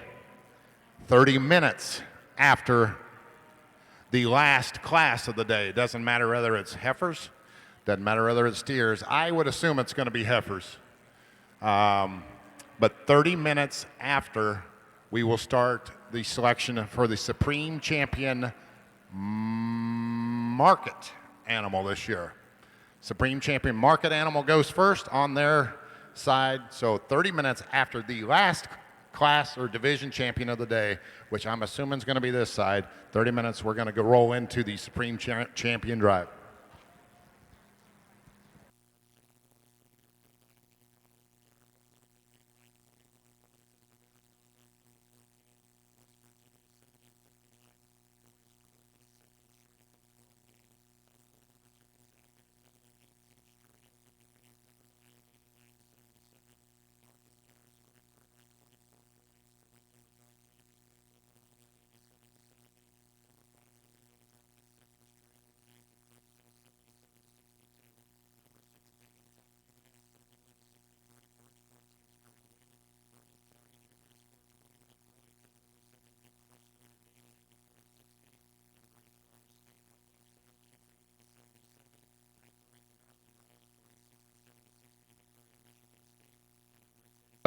Let me catch you up over on the steer side. Class 406, first class Division III Crossbreds. First place, Jenna Funk of Manchester. Second place to Kaylee Axmere of North English. Third to Carly Henderson of Wyoda. Fourth, Rosemary Chamness of Blairsburg. Fifth, Michael Ilg of Clare. Sixth to Rylan Oglesby of Messina. Seventh, Nolan Minson of Manchester. Eighth to Thayer Rooney of Orient. Ninth, Andrew Tuttle, Winterset. 10th to Calvin McLean of Stockport. And 11th to Bo Coda of Bellevue. That was placings for class 406, first class of Division III Crossbred steers. Currently in the ring, class 407, second class.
this is what it's all about here, and I'm sure they can continue to come. The oddity of how deep the middle class in the first 3 divisions has been is unique. And this, in my opinion, this is the toughest one because there's 4 just smoking good ones, and they're all 4 different, and just a lot of quality all the way through. I think that that the unique one, in my opinion, I'm going to start with, and I think PD agrees, we're real close on actually 1 and 2. As bad as it may sound, the plain honest truth, as good as the steer in 3rd is, he's kind of there by default for me.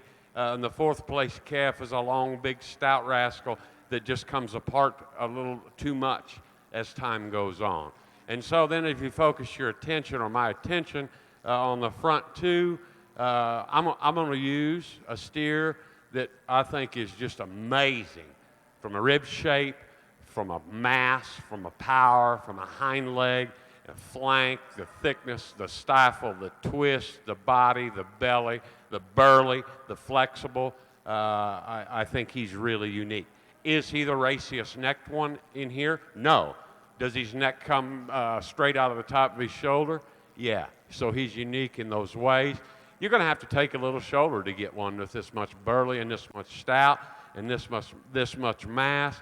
But I guess I'm a sucker for a stout one when he's good looking and he's sound enough, or sound, and he's kind. And I'm going to give him the advantage from the uniqueness of just how massive and powerful and a man-child that thing is, and accept the fact that he's got a little bit of neck, except the fact that he's got a little bit of shoulder. But it lays in him nice when he goes, particularly through the center of his rib cage. And the uniqueness of the flex in his knee and his foreleg, the way he maintains his levelness of pins, and he gets stronger and bolder and bigger backed and better in that regard when you put him on the move. That's a unique bovine, in my opinion. Young guy, I like yours a lot. And he's a killer in the making. I'm sure that he has won and will win a lot. This is a rocket-necked one. This is one that's smoother blended in his shoulder. He gives up some heart, obviously, to the one behind him. He's really a long, level spine rascal that among those that remain is as flexible in his spine. He portrays more mass and shape down his top, and he particularly has got more flair and power and go in him from behind than the 3rd place steer. I think he's really an attractive rascal. He, to me, once in a while, maybe a little more than once in a while, gets a little more outside himself on his back foot, and I'm not tearing him apart. It's being measured critical. PD said it best. If you're going to place these on structure, this one probably wins, but he doesn't stout enough for us. All of them need to be just a little different if you're going to try to define or describe perfection in here, but they're close to it in the body shape and a good-looking rat. I like this steer a lot. If as he matures, he begins to bulk up, the steer just doesn't have enough outside shape to win this class or to be in the top pair of this class. Although in most classes, he's got God's plenty.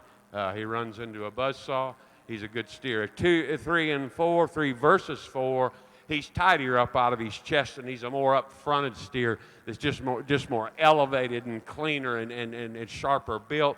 He holds his spine together behind his blades so much better. He maintains more balance and look from the profile, and he's just a more complete steer than the long-bodied, big burly bone, big-legged one. He's got a lot of power about him. He just gets kind of slouch-fronted as we get him out here in this drive, and he goes a little wider at his knee than he does in the center of his hock. And I'd improve him in that way if we were going to have to talk about and pick a teeny hole in a real good steer. You got a nice one, young lady. The rest of the class is in a different tier, to be honest. There's no real strong middle tier in here, but this pair of calves that come next just offer more practicality and function. They offer just more smoothness and quality, and just a nice pair of good doing steers that are nicely presented. We get 4 of them to come in here next, all 4, get her just a little rougher built, just a little more tangled in their structure. One here that's just awful round in his joints and cores, but he's a burly big bone, thick backed one. A narrower made pair of steers to complete the class. Water runs deep in there. That's an awesome set of steers.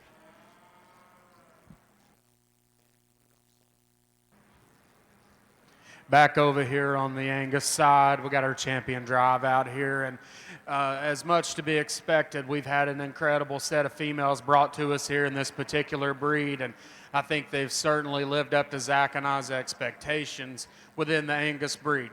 They're females that offer that quality, that maternal look that breed's known for. These 3 youngest heifer calves we've got out here, they offer a world of quality when you study the build on these, and we think they're all similar in terms of structure. We think they're ones that are still green in their condition today as they should be, but as time goes by and they mature, we think they've all got a really bright future. They're all just good quality cattle. We get into some of these older heifers here. We think there's 3 or 4 of these things out here that are incredibly unique. They offer some really unique pieces, but each of them offer different unique pieces, and that's what we've got to sort through. We've got a couple out here that offer like incredible looks, uniqueness up through their front 1/3. We've got a couple that offer an incredible stoutness, ones that offer just a lot of genuine mass all the way through their body cavity, out their hips. I think there's one out here that kind of puts it all together too for us. She's got those unique pieces. She's got the mass, and in terms of structure, she's probably built as good as any of them out here in that regard. Zach's going to go out and pick your champion. We'll give them another look because we think it's incredibly close here on this top end. We'll get you a reserve. Let's give these Angus breeders a round of applause. Really good set of cattle they've brought out here.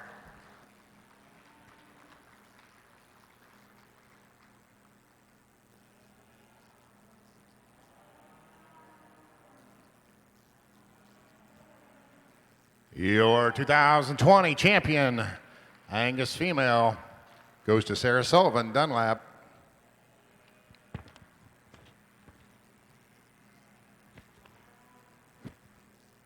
Coming into contention, second in that class, Evan Freese of Adel.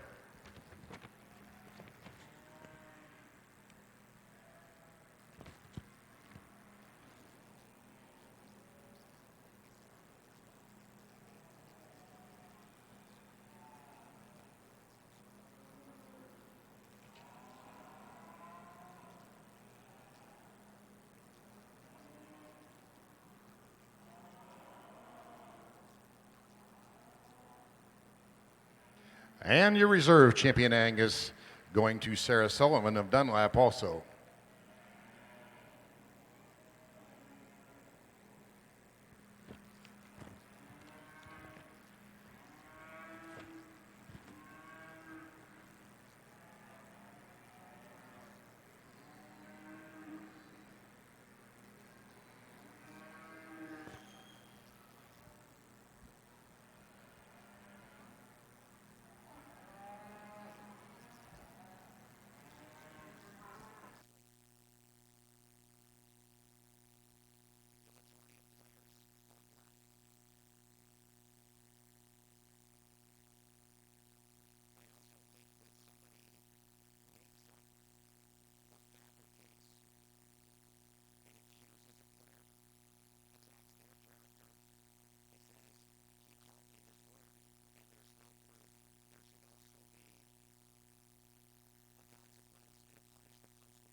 All right, let me catch you up over on the steer side. Placing this for class 407, first place Dylan Manning, Waukee. Second to Isaac Beeson of Correctionville. Third, George Sinclair of Williamsburg. Fourth, to Avery Shalla of Riverside. 5th, Chase Anderson of Boone. 6th to Joshua Derbyshire Morningside. 7th to Paul Johnston of Creston. 8th to Kinzer Gallagher of Elkhart. 9th to Ellie Mosier of Nevada. And 10th to Jonathan Casson of Underwood. That was placings for Class 407, the second class of Division III. Currently in the ring, Class 408, the final class of Division III Crossbred steers.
Nice way to start off our commercial heifer show here. I think we got a pair of higher quality cattle that, on the top end, and for me and Andy both, I think this young lady's black heifer, best suits what we've been looking for throughout the last day and a half.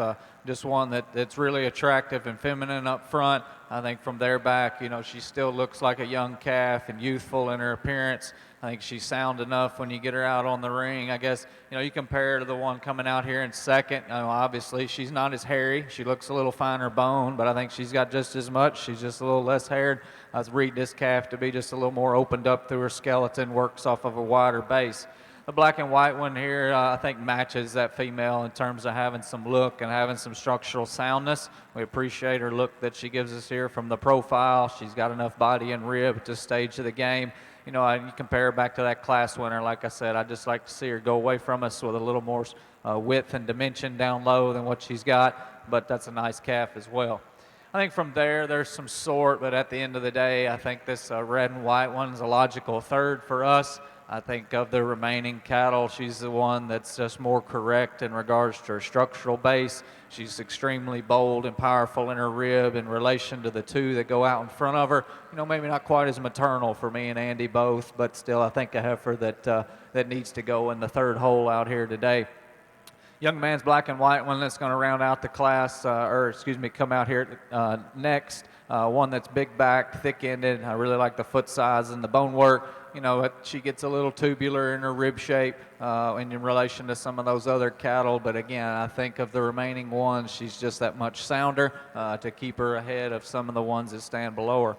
Young man's black heifer that's going to come out next, I think when you compare the one that goes right in front of her, I think she's just a little shorter coupled, one that's maybe doesn't have quite as much gas in the tank in terms of maturing out and getting big enough for us. But again, I think she's got enough more quality look and presence and balance to keep her from going any lower out here today. Blaze-faced heifer coming out next. Again, I think there's just a little more substance, a little more extension in her than some of the other cattle, but just not quite right structurally to get her up any higher. The black heifer that's going to come out here next in line, one that's really long-fronted and attractive through that front end. I think from there back, you just want to soften her up and see her go a little easier as she gets out on the lead. Young lady's black heifer coming to us here next in line, one that probably got a little more body and rib than even the heifer in front. I think she just struggles a little off of both ends, just gets a little too plain for us. And then the one that we round out the class with, as big a framed as anything that we had. I think maybe that works against her a little bit out here today. She just reads to be a little too hard and a little too ill-structured to get her off the bottom. Congratulations to them.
All right, let me catch you up over on the heifer side. New division, commercial heifers, first class, class 309, first place, Lexi Knapp of Bloomfield.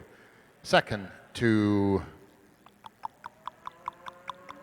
McKenna Striegel of Moravia. Third to Jamie Toll of Lamoni. Fourth to Holden DeVore of Atlantic. Fifth, Braden Balichek of Clarence. Sixth to Cheyenne Bullerman of Cresco. Seventh to Briar Fisher Velisca. 8th to Sierra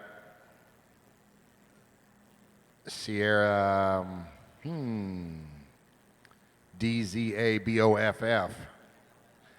I'm going to punt on that one. Congratulations, Sarah, from Durango.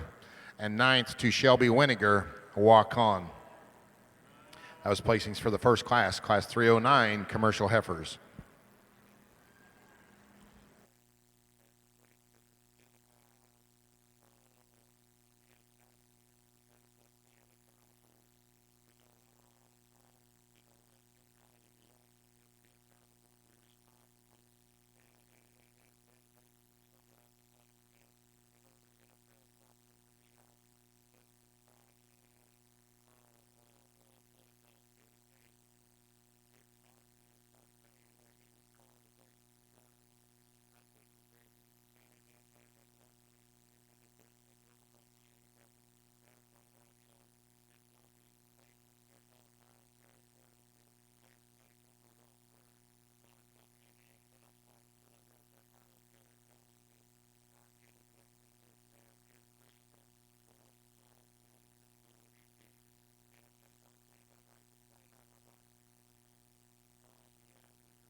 Looks like we have about 8 classes of commercial heifers in 3 divisions to pick. 8 classes and 3 divisions.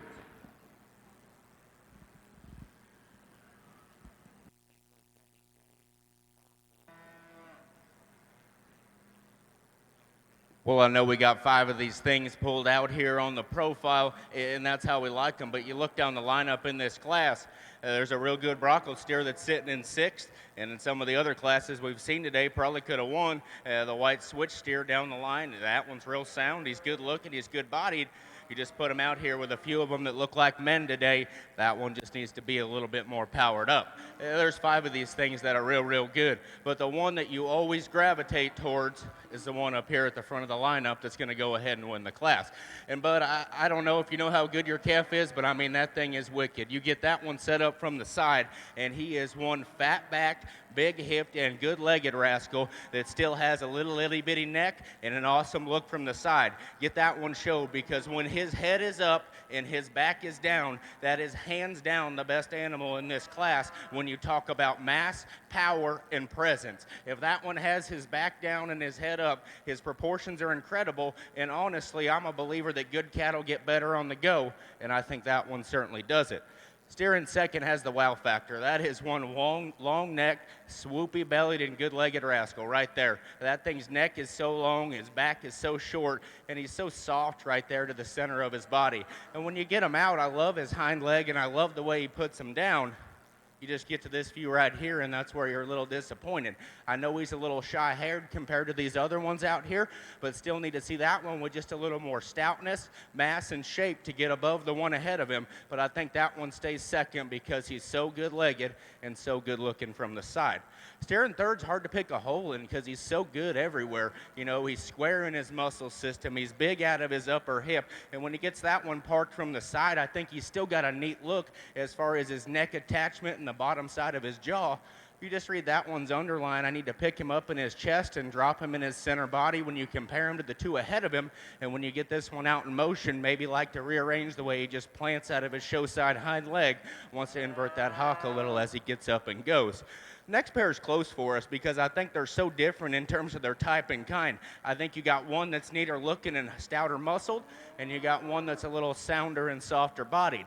For us, we like the added look of the calf right here in front of me because he's neater in his neck attachment, he's better to the bottom side of his jaw, and that one's still squarer shaped and bigger up high. Immaculately fit, immaculately presented one. You just get right here, that one's not quite good enough in the way he plants out of his hock when you compare him to the ones that go ahead and precede feed him. If you're structure sorting them, then this calf right here works up because he's awesome in the build of his hind leg, perfect in the set of his shoulder, and that's an extremely smooth, good feeding kind of a calf. Gets out here, just wants to break down and get a little plainer from the side, works down to the backside of his shoulder, a little bit plainer about his head and his neck as well. But those 5 out here are awfully, awfully good. Oh boy, around in the corner with the Bronco calf. Like I said at the beginning, don't get down on this one because he's still real good. He's big-legged, he's good structured and really hard muscled. That one just needs time to mature. He's plainer and flatter in the build of his forerib, wants to separate right there in his elbow as well. I already talked the white switch calf. That one's sound. He's good-bodied and good-looking. Need to see more punch. A gray calf coming next is the opposite because he's really hard muscled. He's got an added shot of growing length. Need to read more practicality in that one. And then the 3 that close the class just need to read better in terms of their body shape. Want to get a little tangle-legged as well. But an extremely good class. That's the deepest one we've seen so far today. Really, really impressed by the top-end quality. It sounds like things are heating up over on the steer side, but back over here on this female side, we've got a heater to win this class. You look at this female here, and she hits you pretty hard. Just incredible presence in this one. You study this one through her front 1/3, and the way her neck comes high out of her shoulder, the way she ties in from her chin all the way down into her chest, I think is impeccable. You study this one down her spine. She's extremely flexible. She's good along out her hip. She handles that flexibility all the way down to the ground, and a beautiful hind leg as you can build on one. Still really maternal in her rib cage, and it's that balance and that maternal look that elevate her to the top of this class. Just a super high quality one here to lead things off. Our white heifer here in second most closely resembles our class winner in terms of her maternal build. We think this one's really good through the center portion of her rib. She's got the right kind of muscle shape we're looking for here when we analyze these females. She's coming at us a little shorter in her body type and composition. When we get her out on the go, I'd like to see her move with a bit more flexibility, especially through her knee. But that's the right kind of female there. She needs to go second. This heifer coming third, I really appreciate the foot and bone this one has. She's big-footed, she's big-legged. She gives us a really nice look as well. I think she's maternal enough in the look to her head and neck. She's one for us. We just question how much gas she's maybe got left in the tank. She reads just a little bit quicker, probably not as much true width when you get right behind this one as you may expect when you look at her from the side, but high-quality female, good structured, gets out and moves around the ring like one's supposed to. As we transition here into the 4th hole, we've got this yellow heifer, and she's a little different in her type and kind. She's one that comes at us with a lot more power, a lot more sheer just muscle and shape. And I think that probably works against her a little bit because with that shape, she gives up some of the look and the maternal characteristics that we've seen of the ones in front of her. We'd like to clean her up in her jaw, refine her about her head and neck, and maybe set that tail head down in her some, but one that's certainly stout. Depending upon what you want to do with that one on down the road as a cow, I think she's probably got a place in someone's herd. The blue roan heifer here, when you get behind this one, she's probably got as much sheer shape to her hip down into her stifle as any of the ones we've seen. She just gives up some of the depth of body, some of the softness of rib, and we project this one on down the road. It's probably just going to take more inputs to keep this one efficient as a cow. One that gives you a nice look, though. Nice prospect the young lady's got for us there. The black heifer coming out next, another one that's tremendously big-topped. We'd just like to relax this one in her spine, set her tail head in her some more, and with that, I think she'd get out and move a little freer and easier. We'd also like to soften her up through the center portion of her body. She gets pretty tight-ribbed right there through the center portion of her body. Black heifer comes next. Another one's tremendously heavy-muscled, just not as refined as what we prefer about her head and neck. The heifer that's going to round the class off, one that's absolutely got some frame. She's got some size. She's got some length. She just doesn't come at us in this soft of a package today in terms of her rib shape and her structure. We'd like to soften her up on the way she handles her hock, her pastern all the way down to the ground.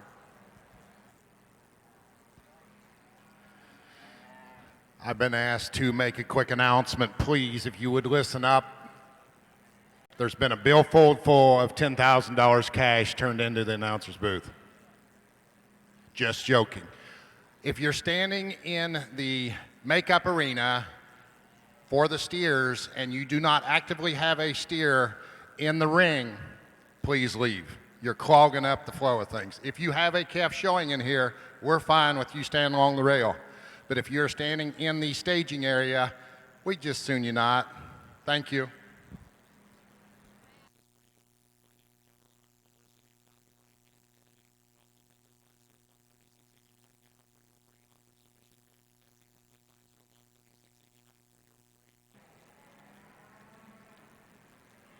Placings over on the heifer side for Class 310 commercial heifers. First place, Cody Klein, State Center. Second place to Hannah Walsh, Creston. Third to Mallory Cohen of North English.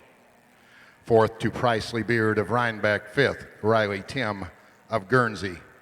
Sixth to Maverick Brown of Seymour. Seventh to Kaylee Pudens, Story City. And eighth to Emma Miller of Ventura. That was places for Class 310 commercial heifers.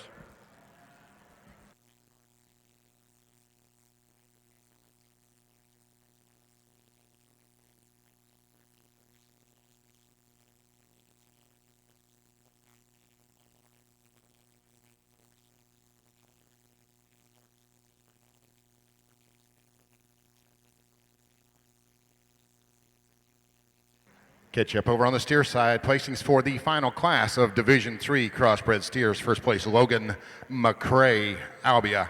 Second to Claire Lauterbaugh of Van Meter. Third to George Sinclair of Williamsburg. Fourth to Jamie and Moore of Lisbon. Fifth to Logan Kroc of Mechanicsville. Sixth to Trey Fukin of Mount Ayr. Seventh, Ethan Timmis of Mechanicsville. Eighth to Lillian Stolte of Springville. Ninth to Reeve Wagner of Hampton. 10th to Connor Anderson of Olin. And 11th to Paige Strobing of Grundy Center. Right now, Judges P.D. Miller, Dr. Dave DeWillow, they're going to select your champion Division III Crossbred steer.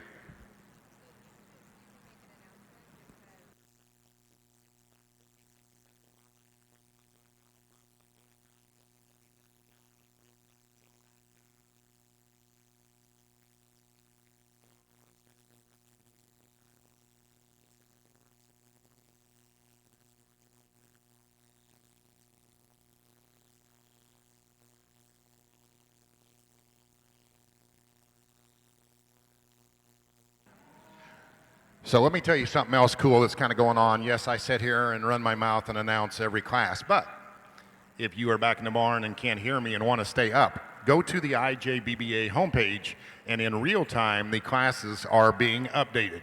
You can check them out on your smartphone and know exactly what's going on, not have to be here in the pavilion or wonder. So once again, the results for every class are being uploaded in real time as they're complete. Go to the homepage and check them out.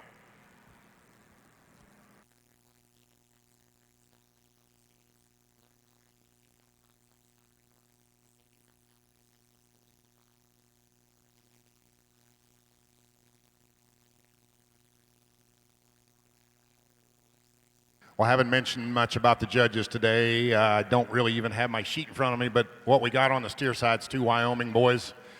Dave DeWillow with the glasses is from Pine Bluff. Good friend of mine, exact same age. We grew up together right here in this ring judging. And I actually got to do his bred heifer sale there in Pine Bluff, Wyoming. He runs about 400 head of mama cows out there, a little bit of everything, all show-based livestock, and got a real nice spread right there across the Nebraska line in Pine Bluff. The other young man is P.D. Miller. He's from Torrington, Wyoming. He's about my son's age, and he's been a marvel in the collegiate judging world.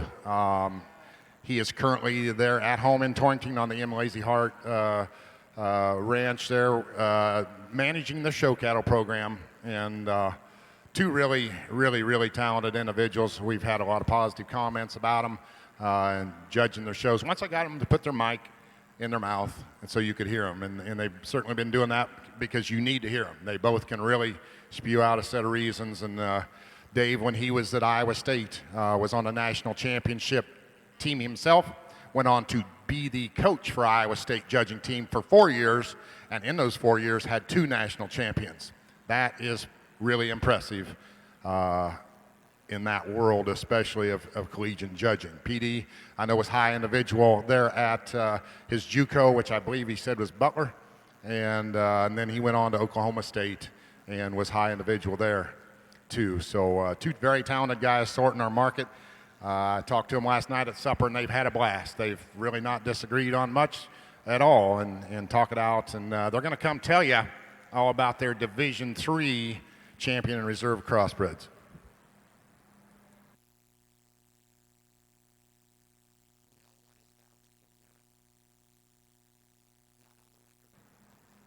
Thank you, Brad. Division III, outstanding amount of quality in here. I think there's just awesome set of steers, and it's our two-man system is working out extremely well.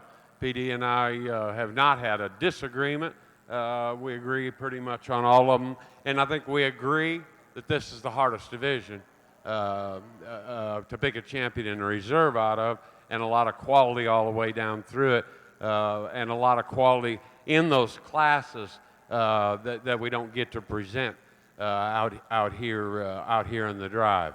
Got a good-looking one here that come through the first class in that division. He just ain't horse enough to play today. It's a plain hard fact. He's awesome from the profile. He's a good steer. Today is not his day. The next pair of class winners is where the heat's at, in my opinion, and you got to make your decision among those two. And they are different. They are very different. In fact, this steer that leads the Class 2, the toughest class of the day, in my opinion, is different no matter what class you put him in. He's just that kind of individual. He's unique in a lot of ways. He's massive top. The angle to his joints is just right. He's bow-ribbed. He's soft-made. He's just a thick-ended meat wagon with a powerful hind leg. Occasionally, he wants to travel a little faster than I'd like him to, and that's where he's comfortable. When he travels fast, or when he tries to back him off and hold him up, he gets a little less than perfect in terms of the coordination and mobility on his rear leg. But he's plenty sound. Just nitpicking on things that I see in him, or that we see in him. I'd like to just tuck him in the center of his shoulder ever so slightly, but when you walk around behind him, you may not accept it, but I'm going to call him a player, and a big-time player in this particular class. Could be a little neater fronted. The steer that's behind him, man, he really comes and goes on me, and I just tell you the blatant truth. When he gets him on the move, he gets real close. He gets real close to doing a lot of things right. There's just too many times that steer doesn't get presented to his fullest, doesn't get the look that I'd like him to have all the time. But he's a longer neck, trimmer centered, really a good balanced steer that's got real muscle shape and smoothness and utility about him. He's big out of his hip also. He's got a lot of natural shape in his twist. He's got a nice set to his hind legs. He's stylish and attractive. He kind of comes and goes from a profile standpoint. The other calf that's a real player, in my opinion, was second to the steer, was second in that toughest class. I love that bugger standing still. We get him back out here.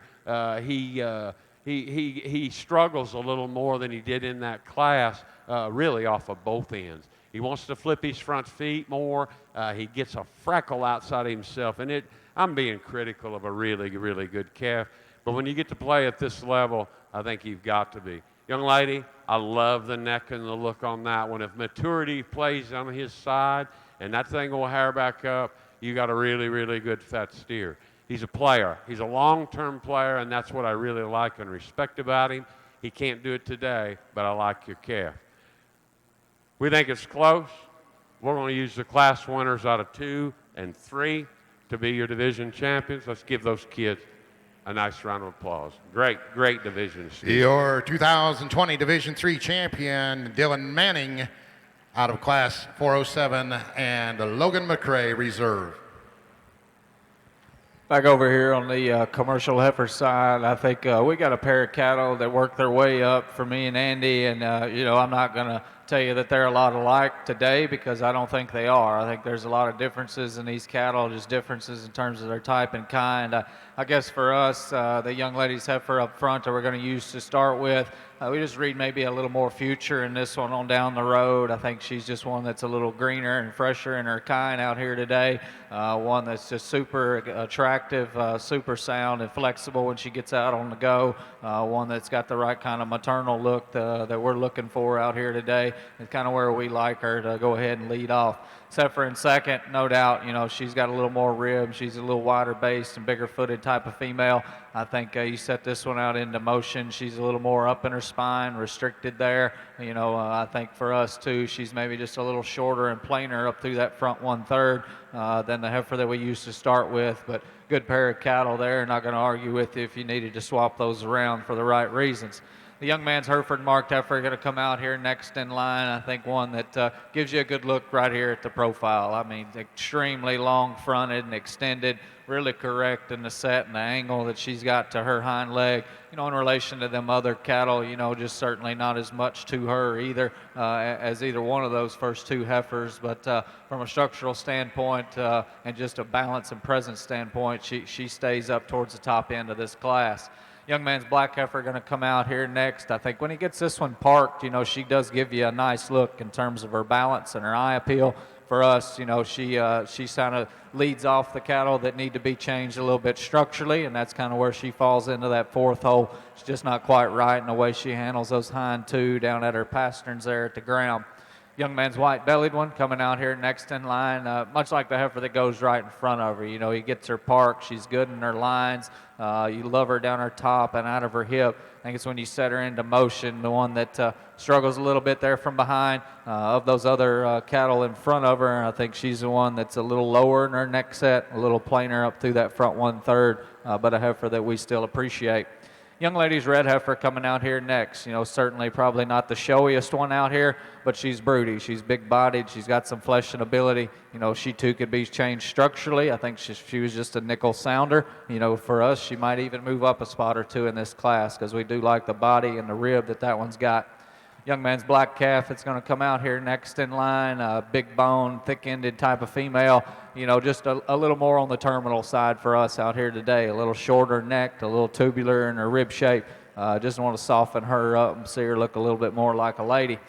Our creamy colored one that's going to come out here next in line, the same thing as can be said for her. A female that's got some extension, got some length of body, not lacking in terms of performance. I think just from a standpoint of looking more like a female, like a brood cow's, where you'd want to add on to that one a little bit. Just gets a little tubular in her rib shape.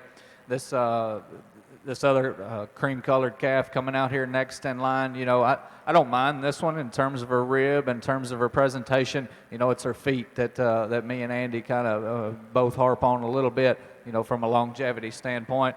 And then the black calf that we're going to round out the class, I think she's as big-legged and stout as any of them. Again, just not right structurally, a little too terminal looking for us over here on this side. Congratulations to those guys. All right, catch up over on the heifer side. First place, Class 311 commercial heifers, Kennedy Eskelson of Northwood. Second to Riley Short, Masonville. Third to Jonathan Cash of Clarence. Fourth to Peyton Gall of Strawberry Point. Fifth to Henry Hoverston of Alexander. Sixth to Eva Sebastian of Cresco. Seventh to Braden Shivers of Bondurant. Eighth to Taylor Yates of Villisca. Ninth to Blake Reynolds of Earlham. And 10th to Olivia Alber of Independence. Judges Andy Higgins and Zach Butler now going to select your champion Division I commercial heifer. We are running fairly close on the market and breeding heifer side. It appears the market is probably going to be done first, so we will be going 30 minutes after what I'm guessing will be the selection of the champion commercial heifer. 30 minutes after the selection of the champion commercial heifer, we will start with the Supreme Market Drive.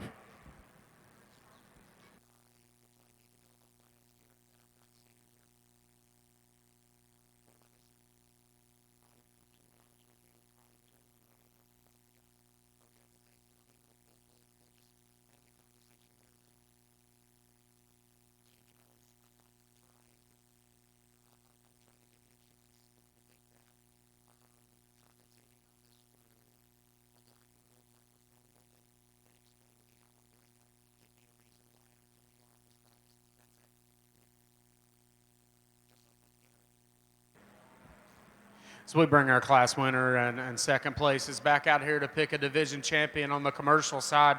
Zach and I are really, really pleased with the lineup of cattle we've got out here. In particular, these 3 class winners, they all really match up really, really well. You know, a lot of times you get into these commercial heifer shows and they're pretty diverse. We got a lot of different types and kinds, but the 3 we've got out here are incredibly similar in their design and their look. Some really small differences in them, but I think Zach and I land on a pair of heifers that really complement one another really well. He'll go out and show you which ones we like. Let's give these exhibitors a round.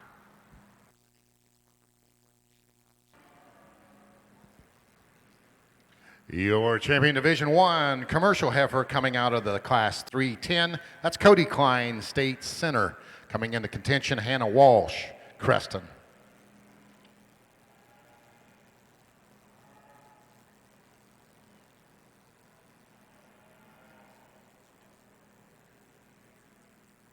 And your reserve champion coming out of Class 311. That's Kenny Eskildson of Northwood.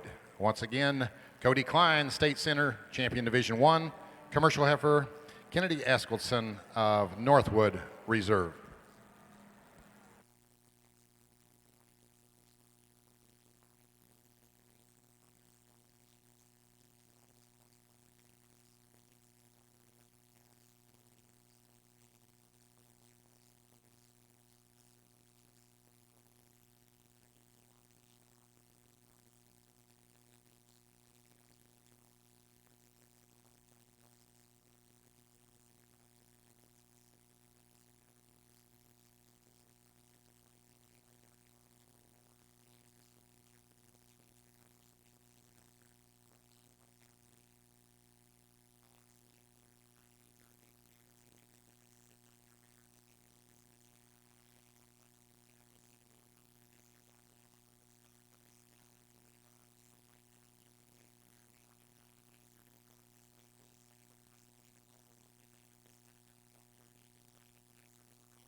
So I'm here live with a smartphone user and just ask how to find those show results. And you went to the page. What was that you clicked on? Show programs. And boom, right there you have it. So if you're back in a barn or if you're in your seat bored, go check out the real-time updated classes on your smartphone. Also, liveauctions.tv. And don't be afraid, just as this young man did. Well, he was a champion. Go down to the backdrop, get your picture taken. Be sure and check out all the cool candids. I put some up on my snap at J. Bradley Hook. They're next level good. Believe me, I've seen a lot of candids in a lot of showrooms and took several myself. But Zach and Rachel are nailing it. So make nice birthday, Christmas presents. Just make nice souvenirs if you're not going to get your calf taken.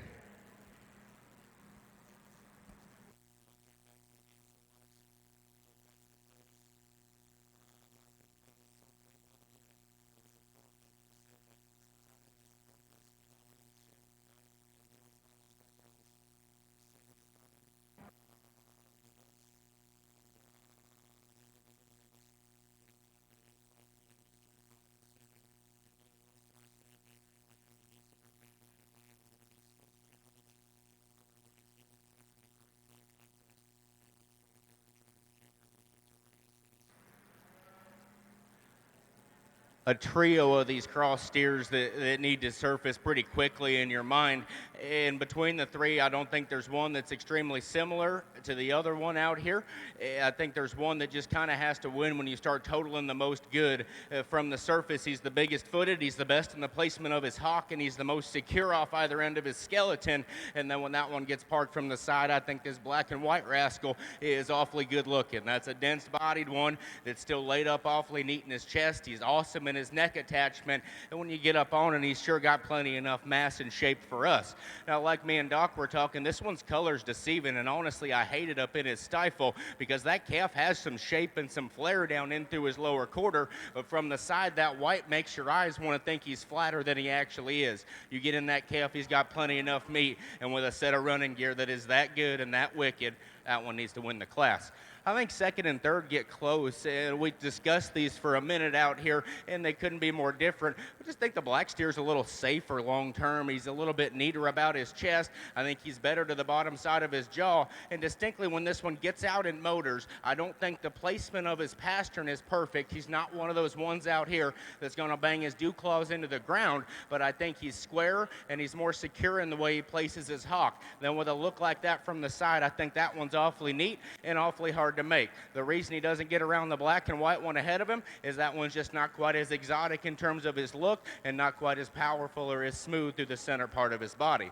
Gray one here hit me hard coming out the gates because he's awesome in terms of his body shape. That is an extremely dense, wide, and thick kind of a steer that's still so big-footed and big-legged down at the surface. The longer we get him out here, that one just probably wants to drop his head and his chest a little, and then when he gets out and goes, the part that concerns us the most is that he just wants to hammer his hind leg a little harder than the two ahead of him. But I think that's a really, really good trio of cattle that deserve to be talked and appreciated out here.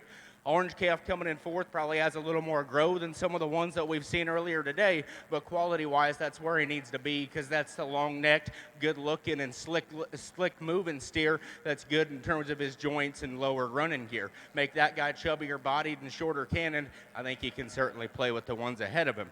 Little black calf coming out next is one that's extremely hard muscled. He's big-footed and really, really stout. Need to make that guy better and fuller in through his full rib, make him more secure in the way he plants his hock. Little red calf's a different kind because he's moderate, easy feeding, and one that's certainly enough fleshy at this stage of the game. Just need to make that one longer necked and more aesthetically pleasing from the side.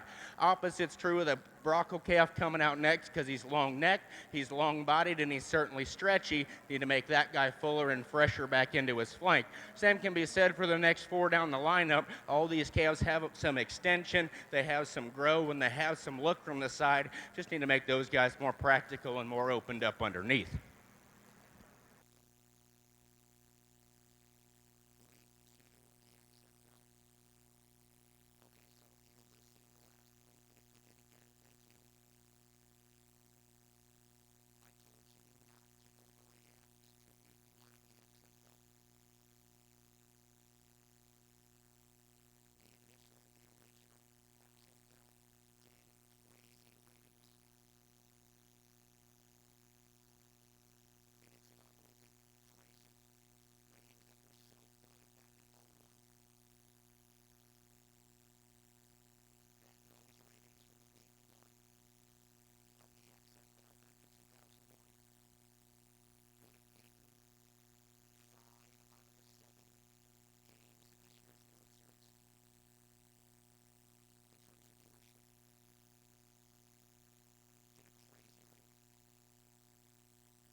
Back over here on this commercial heifer side, I'll be honest with you, me and Andy, we took just a little bit of time here on these and not taking anything away from these cattle, but maybe just not the one out here that we could really tie into. I think they've all got a few issues, and it lies within maybe some structure here and there, and that's kind of what makes it a little challenging for us. I think though you get these cattle parked, you get them stopped, I think the one that best fits the type and kind that we've been trying to find most of the day is this silver heifer that we start off with. Just so attractive up front, extremely long-bodied and extended. She's fresh and genuine in her kind. She's got as much muscle and dimension down her top, but still looks like a female from the profile as well. Yeah, you get this one on the move. I'd change her in her pasterns, no doubt, off those rear two. I think she has a correct enough set, though, to her hock. Like I said, we can harp on all these a little bit within structure, so we kind of sort these cattle just in terms of their balance and their presence out here, and I think this one for us works her way to the top. The black heifer that comes out here in second, when they first came in the ring, this one hit me hard. She's big-haired, she's big-bodied. Young lady does an awesome job getting her stuck. I think the longer we evaluate this one, she just becomes a little quick for us. She's maybe not quite right in the slope and angle through her shoulder and down into her knee. Wants to toe out pretty good there. And of those two heifers, she's the one that's considerably a shorter bodied, shorter rib female. She's a little shorter and plainer about her neck, but we still like her body and her rib design and just her basic kind to go ahead and keep her in the second hole. Solid pair of cattle there to start off with. The young man's heifer with the blue tag is going to come out here next in line. Honestly, of those three, she might get out and handle her hind leg a little better than our class winner. She's probably a little more ideal in the set to her knee, but at the same time, I think she just gets a little flatter made, a little plainer up front, just doesn't have maybe as much dimension and power to this one all the way through, and even as you take her to the ground in terms of foot size and bone work, but still like that depth of rib and just her basic kind. The other silver heifer that's going to come out here next, another one that's acceptable in terms of the way she moves her hind leg, but for us, this one just gets a little round and coarse in her overall makeup. To get her up any higher today, maybe just not as much shot of maternal in this one as some of those other cattle. I think lengthen and level that one's hip out. I think it gets a little closer there on the top end. Heifer coming here next, at the stand, this one here too is as good as any. I think of these cattle though, she's the one we can kind of pick apart off of both ends of her skeleton. Just a little too straight in her shoulder, a little too straight out of her hip and down through her hock to get her up any higher as well. But one that does give you an impressive look from the profile. Silver calf coming out here next in line, as big topped and thick ended as any of them. Another one I think you take her to the ground and just needs to be fixed. There at her pasterns and the way her foot's shaped there at the ground concerns us a little bit with her longevity, but a nice fronted, stout-ended, thick-made type of heifer. The star-headed one coming to us here next in line, another one that's got some dimension to this female. Again, I think from a structural standpoint, just wants to labor some off of that front end, kind of gets pretty tight in her spine there as she goes. Black heifer coming to us next that the young lady's bringing around. I think one that's got some body and some rib, just gets a little plainer and coarser about her makeup in relation to some of these other cattle. And the one that we conclude with, another one that's not lacking for power and substance. Again, she just doesn't put it together in a maternal enough package for us. Congratulations to those exhibitors.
Catch up over on the heifer side. First place, class 312, Kelly Marshek, Iowa City.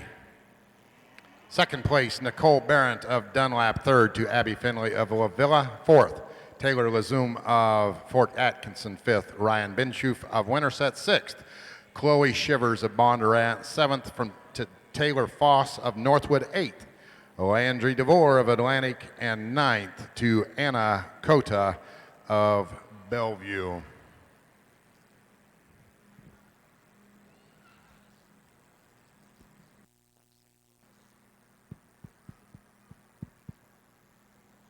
Probably a little more logical class for us out here in this division. And I know this calf that's going to win this class ain't the fuzziest one in the world. And I know he's kind of going through his awkward stage of growing here as we start to head into these March, April, and May months. But right there is where that one's real good. You project him out, and that thing is a fat steer deluxe.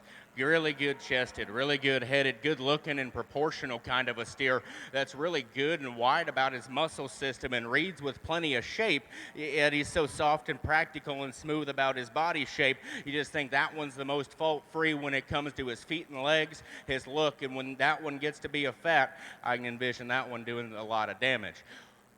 White sock calf coming next is undoubtedly fuzzier. He's bigger legged, he's bigger footed, and when that guy gets out and goes, his hip and hind leg is absolutely impeccable in the way he uses it from the side. He's really good chested and slick underline, and that's a long necked calf that ties it in really high out of the top side of his shoulder. Just get right up on top of that one, and he's not quite as dimensional down in through his stifle. Study that guy's upper build of his body as well. He's not quite as out there as the one that goes ahead and precedes him. Calf in third from his shoulders back, I like a lot of things about from the side because that one's jet level. He's long hipped and he's really good in the way his tail head lays into his upper skeleton. That's a good hind legged, easy feeding kind of one. Not going to have any issues putting on weight or cover on that calf. With that, he just reads more advanced at this stage of the game. He's plainer about his chest, he's plainer about his head, and yet you get up high, still not quite as shapely as the ones that go ahead and come ahead of him. You can like a lot of things about the white sock calf coming next just for his mass, his power, and his stoutness. That's a big square-backed and stout-hipped one that's long-necked and has a bunch of look from the side. But the kicker, no pun intended, is his feet down low. That one's too round and small-footed, and I hate trimming feet, so I think that one concerns me the most in that regard long-term. Calf coming out next is a little tall, and he's got a lot of grow, but that's the next best quality one out here from the standpoint of look and balance from the side. Long neck, slick-chested one. Just need to see that guy's softer back into his flank, more dimensional out of his upper hip. Opposite's true of the little moderate chubby-bodied one coming out next because he's got plenty of stoutness, plenty of spring and boldness there through his center body. That one just needs to be longer-necked and cannon to go ahead and work his way on the lineup. Again, the opposite's true of the orange calf coming out next because that one's got plenty of shape and stoutness. Just need to see that guy softer flanked and better on the way he uses his hind leg. And the two calves that round out the class are both ones that have some length of spine. They have some look about their head and their neck. Just need to make those guys better and softer and back into their flank and sounder as they get out and go. Another nice class over here in the commercial female side. Blue Roan Heifer's going to win the class here for us. She just puts together the best combination of look and quality and structural correctness. We really appreciate the way this one's neck comes high out of her shoulder, the way she's still flat there at the point of her shoulder, and you read down into her knee. She's really flexible there. She's one that's got an adequate amount of depth of body and spring of rib. Just gives you a really nice show heifer look there when we'll get her stopped. Nice female to win the class. Heifer that comes second, we'll be the first to admit she probably doesn't have as much to her in terms of just sheer width and power and dimension, but you analyze this one, she's very maternal in her kind. Really love the hind leg, the angulation she has to her hock all the way down to the ground. And when she gets out and goes, when you let her walk, you can get a good look at this one. There's a lot of quality in this female. Coming at us pretty fresh in her condition, certainly greener in her class winner, but we don't hold that against her. We think that's just a nice, high-quality, maternal kind of female. She needs to go second here today. This black and white heifer, when she gets this one parked, she gives you an incredible look. She's tremendously long-bodied. I think she's the longest-bodied of the three there on the top end of the class. She's long-necked. She's good down into her chest. We think she's nice in terms of her depth. You know, maybe we'd like to see a shot more body in her. When we get this one out on the go, that's where we just like to change her. She gets a little straighter off both ends, just doesn't want to move with as much flexibility to the knee and the hock, and that translates on down into the ground, just makes her a bit shorter strided out here today. This young man's brockle-headed heifer, here's another one that gives you a nice maternal look. She's long-necked. She's coming at us a nickel greener today, and I think that works against her in terms of mass and power, and we'd like to change that about her. She's not quite as sharp and full from her hooks to her pins, wants to get just a shot narrower pin and give up some of that body depth and mass to the two that are above her. This black and white heifer here next, one that really catches your eye due to her color pattern. She's neat-necked. Her neck comes out high. She's got a stout hip in her. When you get behind this one, she's just a shot narrower at the ground, just a bit more frame and a little harder look today than what we prefer, especially in this particular class. This red and white heifer next, one that's big top. She's big hip. She's powerful.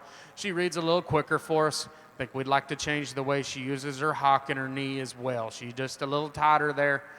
One that we'd like to see get out and flex a little more. This black heifer that comes next, one that's got some power. She's just not as sharp featured and as maternal in her look about her head and neck. Certainly gives up some of the foot and bone to those heifers above her and just some of the genuine power. Heifer's going to round the class off here, one that's got some frame size to her. She's got some grow in her. She's got some bone. That comes to the expense of her being just a little harder bodied. We'd sure just like to soften her up in her kind here today.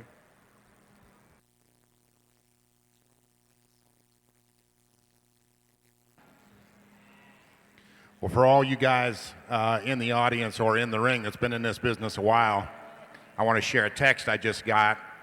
You probably, some of you will know, a lot of you will know, a lot of you won't. A fellow Missourian down there named Preston Graves. He's, I think, roughly 40. Come back from Denver, thought he had the Denver crud, and ended up serious Guillain-Barré or something like that. And he just texted me, harassing me about my hat. And that's the best text or the best harassment I've heard. So I wanted to share that with you guys. All I said back to him was, I thought you died. But you got to know Preston. It's part of our family. We all like to beat up on each other when we're in the ring. But whenever something goes wrong with our health or death, it gets pretty close family in a hurry. So text. For all those you know, Preston, he's back up and talking and going and on the mend, hopefully. So that is no disease to mess with, by the way. Guillain-Barré, I think I'm probably saying it wrong, but bad deal.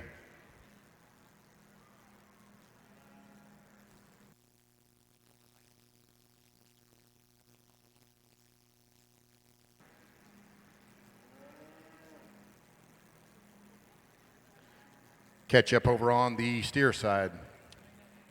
First place, class 409, the Dalton Shanks, Colfax, Iowa.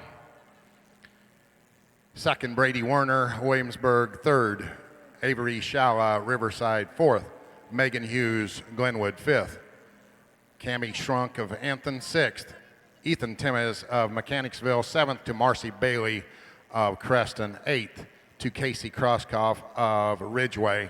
Ninth to Natalie Nissen of Colgan. 10th to Saul Christensen of Royal. And 11th to Sam Stoner of Mount Vernon. That was the placings for the first class, Division 4, 409. Placings for the second class, class 410. First place, Chloe Rogers, Iowa City. Second to Lauren Erickson, Humboldt. Third to Drew Jacobson of Osceola. Fourth to Randy Thompson of Manchester. Fifth, Gabby Welberg of Panora. Sixth, Olivia Pithen of Danbury. Seventh to Abby Finley, Lovilla. Eighth to Lauren M. Bayer of Albia. And ninth to Cole Avery, Norris Springs.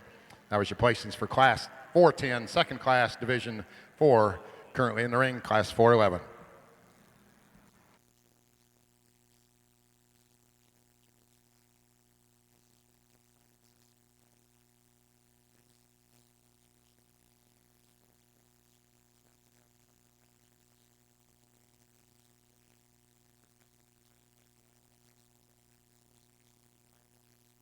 And this class, ladies and gentlemen, is the final class at the 2020 Iowa Beef Expo Market Show. There'll be a champion Division 4 selection.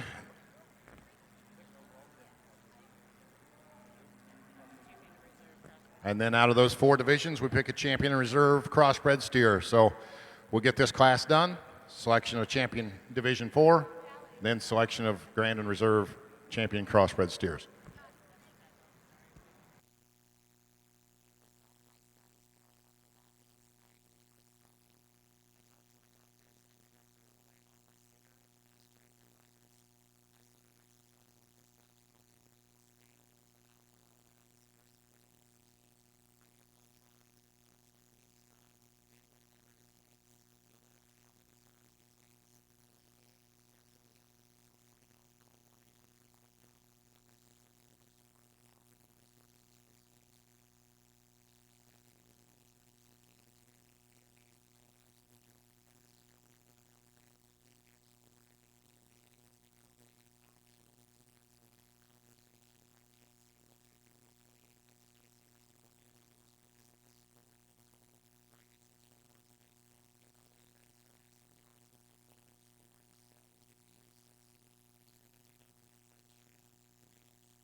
A really nice way to end up or to start off one of the last classes in here.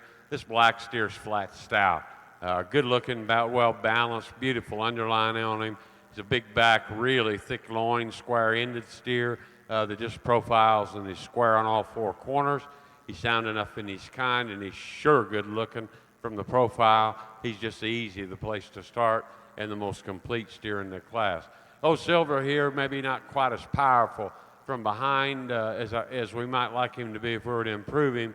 You sure can't deny that he's big in his top line. He's really opened up in the top part of his rib cage. He's got a lot of top, but he kind of plays out when he goes to his stifle and twist. But God Almighty, he's a big-bellied, good-looking, good underline, nice balance, clean-chested, standing still. He's one that gives you a lot of look from the side, and he's a good calf. I'd like to take a little leg off this Brockle face and offer him a little more flank and heart. He just needs just a shot more center body, maybe moderate him ever so slightly, but a good hind-legged, square-made, strong top, level, good-looking one. This does a nice job getting him showed. I like that next calf pretty good. He gets a little wide at his knee now and then, and wants to get down and he pinch down in his loin ever so slightly. He's like this Brockle face in that he could sure use a shot more forerib and flank, just widen out his undercarriage some if you were going to improve him, but a good looking one that sure needs pulled out. The top 4, very high quality cattle. The next one's the beef steer, the carcass steer, the moderate frame, probably the easy finishing, probably the big muscled steer of the 4 that remain. Got a nice amount of body. We need to be better necked and better fronted if we're going to contend him higher, but a good-looking, productive one that's practical all day long. 3 big heavyweight steers that are stout, weigh something, and length of body. All of them are as big as they need to be from a frame size standpoint, but good cattle, good practical cattle all the way down through here. What a way to start the last class. Great calf.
Really nice lineup of these commercial heifers over here. I think, we run 4 and 5 head deep in here with some quality, and I think we get a pair of cattle that work their way out for me and Andy. I think they're kind of the combination cattle in regards to structure and stoutness, and ones that look like they're going to kind of keep going and make a good enough size female once they mature out and get into production. And this young lady's heifer, when we get her stopped and parked, I tell you what, she gives you just an incredible look in terms of her balance. I think where she wins over the heifer in second is one that translates a little bolder right in behind her shoulder. I guess where I like her the best over the one in second is just in terms of her length and levelness of hip. I think she's just a little more ideal, and the angle that she has to her hind leg there at the stand as well. Just a really, really impressive female to lead off with. Not taking anything away from this one here in second. I tell you, this heifer too, she certainly doesn't lack for having some look and some balance in her own right. Again, I read her just to get a little tighter there in her heart.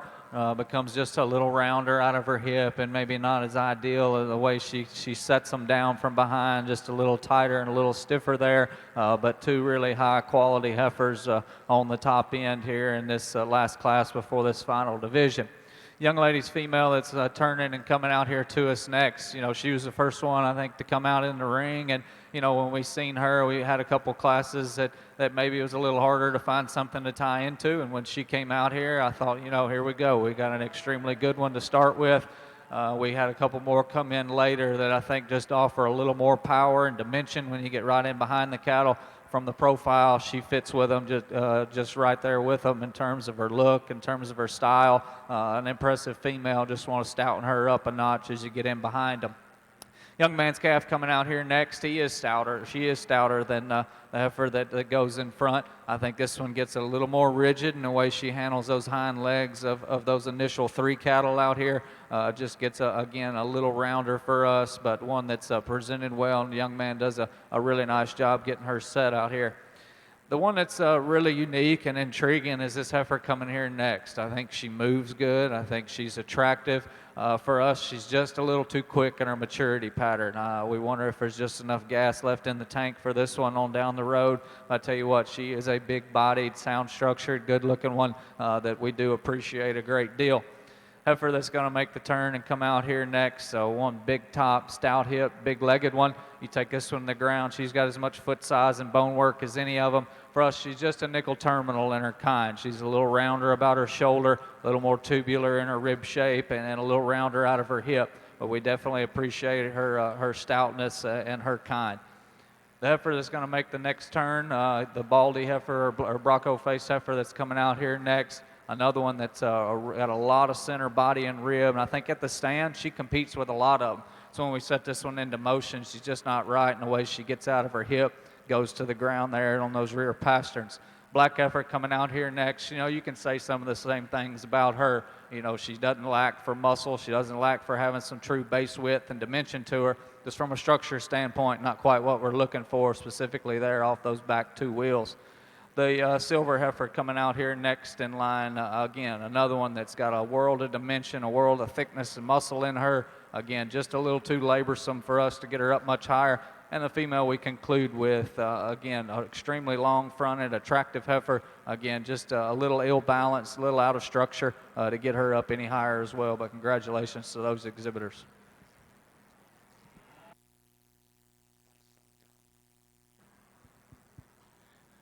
Get out here in your last division, and again, we've got 6 really good cattle in the ring. You go down through those classes, and they were 4 or 5 deep with good cattle, but these 6 out here are awfully nice. With that being said, I think there's a decision to be made out here in the ring between 2 of them, and there's a pair of them that's maybe the closest we've seen so far today as far as choosing one for reserve division out here.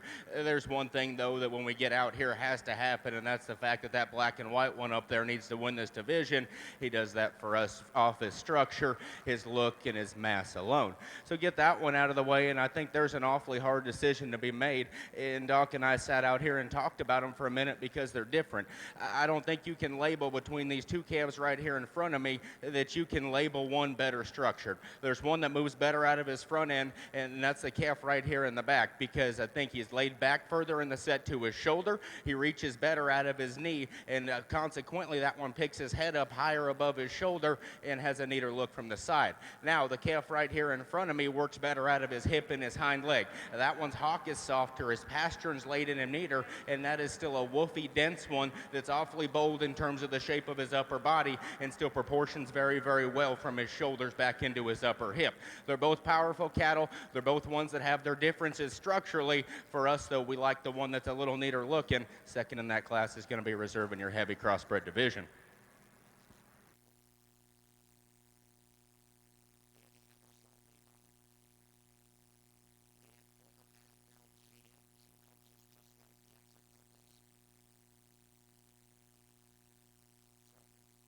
All right, your Division 4 champion crossbred coming out of class 409. That's Dalton Shanks, Colfax, America. Reserve coming out of the final class today, class 411, Tanner Curtin, Oxford, Iowa. Once again, your champion Division 4, Dalton Shanks.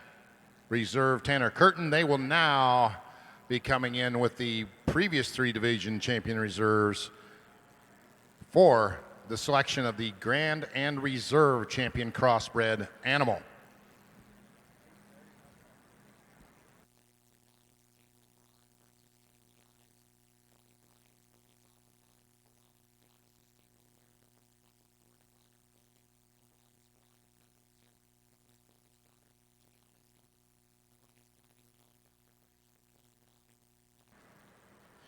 We bring our class winners and seconds back out here to compete for division in the commercial female show, and we've had a good division here as well. And you know, in comparison to that first division, I think there's absolutely some more differences in structure, and that's what's sorted this division.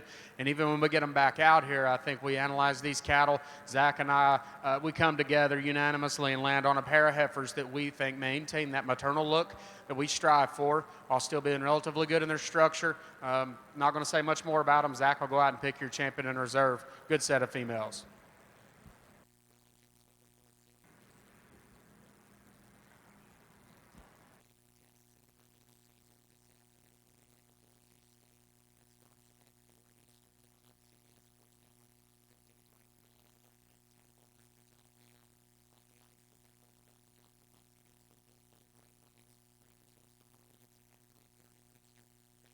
Your champion, Division 2 commercial heifer coming out of class 314.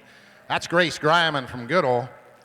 And I believe that was the same class, wasn't it? Your reserve Division 2 coming out of the same class, Wyatt Pryor of Woodbine.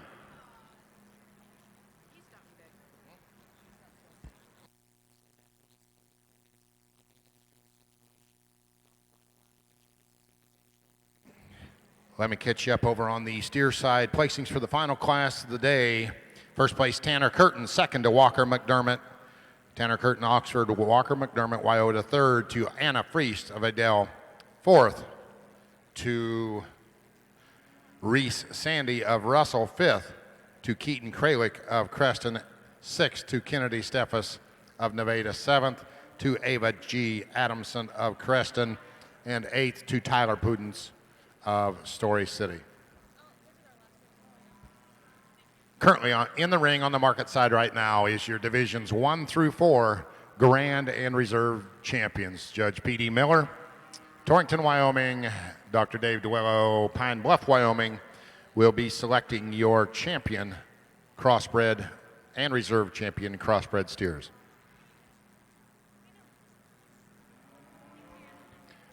Once again, after the selection of the last division champion, which will be the commercial heifer division, 30 minutes after the selection, and I'll announce it, we will be starting the final drive for overall grand market animal.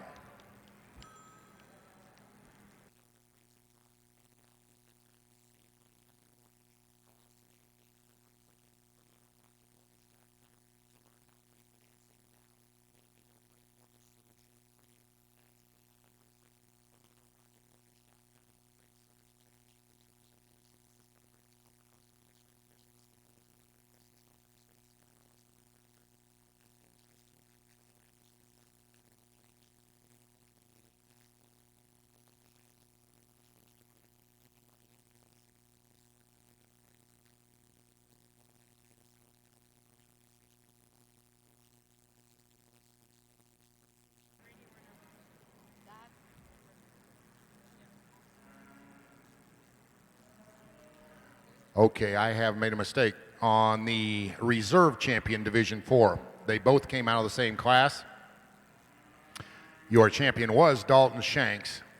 Your reserve was Brady Werner. Thank you for that correction. I didn't see it, and I was assuming what I saw there coming out. So once again, both Division 4 champions coming out of the same class. Champion Dalton Shanks, reserve Brady Werner.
Really enjoyed your Crossbred steer show today. PD and I talked about it this morning, whether we're going to pick a champion and reserve cross or just bring these division champions back for the grand in the top 5, and not knowing what the protocol might be. We just visited about it. It's a crying shame because it'd been fun to drag these back out there with the other ones that are going to play the game, because it's deep and it's good and it's amazing. You knew it would be. It has been here since the beginning of time. And I think that this breed championship, in my mind, is the most challenging of any breed championship, and you would expect it to be.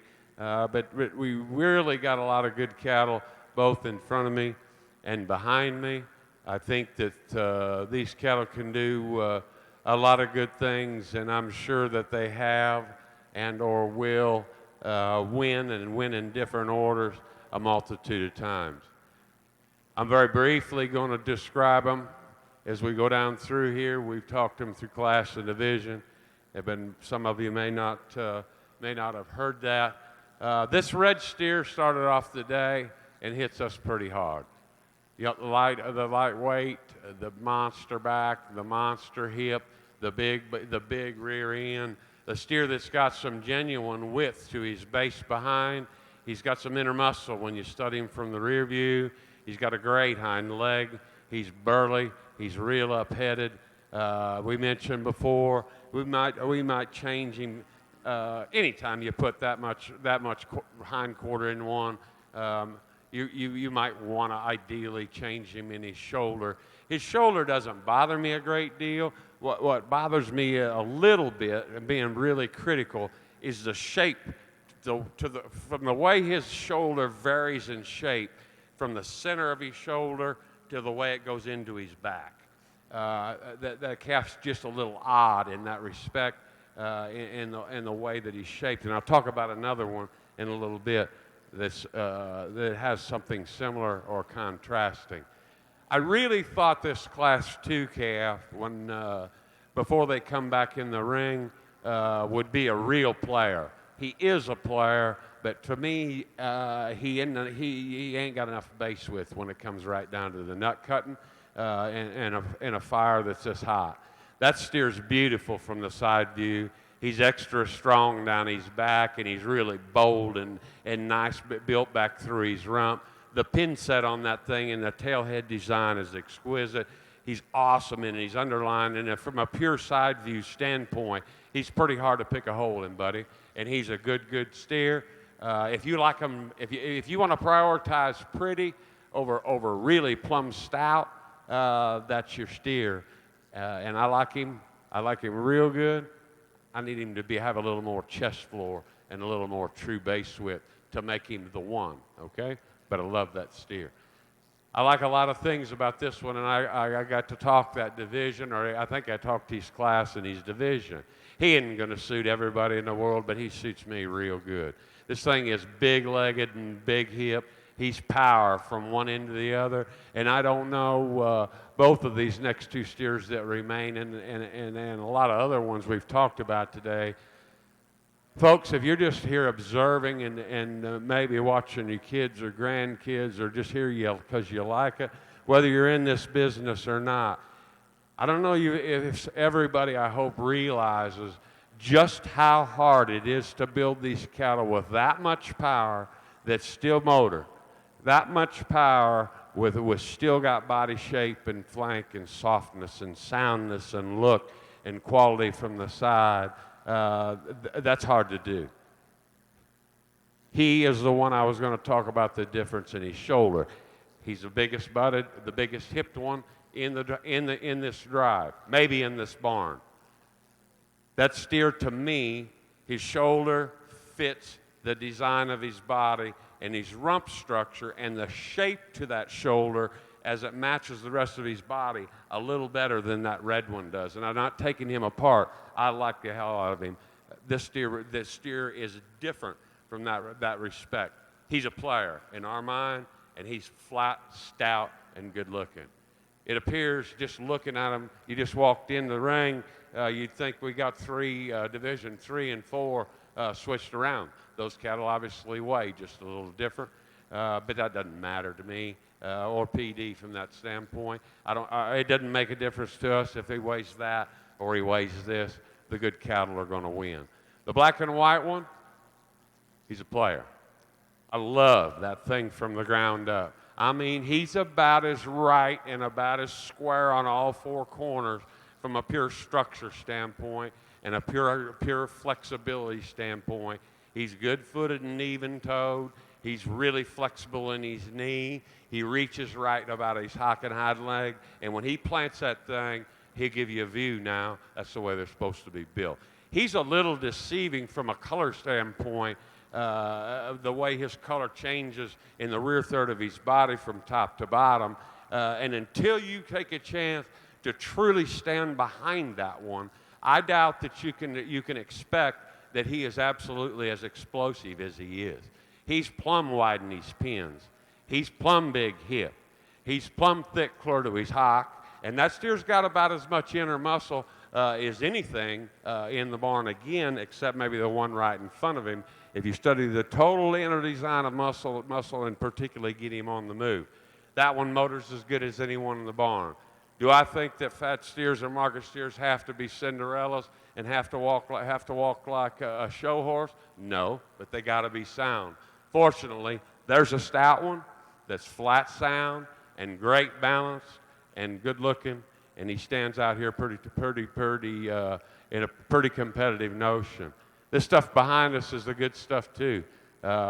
This calf, I guess the other players kind of in the game are these last two divisions, right, PD? I mean, them's flat, stout, good-looking, well-balanced ones. Once in a while, we have a little trouble keeping this one together. The next steer behind him is going to win a whole bunch, and he might get them all at the end. He's a player, and he's certainly one that we would have to consider if we picked more than two. I really enjoy the opportunity to come back and do the Expo, and particularly with my neighbor, PD. We've got along. We've seen him absolutely alike all day long. I know we've got the big show yet to come, or the big dance yet to come. But thank you again for inviting me. If you want to raise the roof of this place and give them a round of applause and congratulations for the champion crossbred steer, PD, go slap him.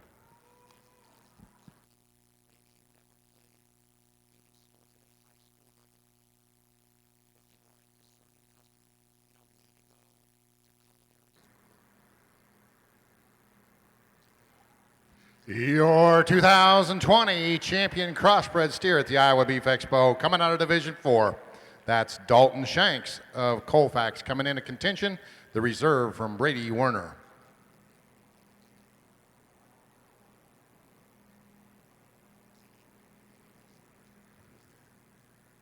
And your reserve champion coming out of Division 3, that's Dylan Manning, Waukee. Once again, your overall champion crossbred steer, Dalton Shanks, Division 4 champion from Colfax. Your overall reserve crossbred champion steer, Dylan Manning from Waukee.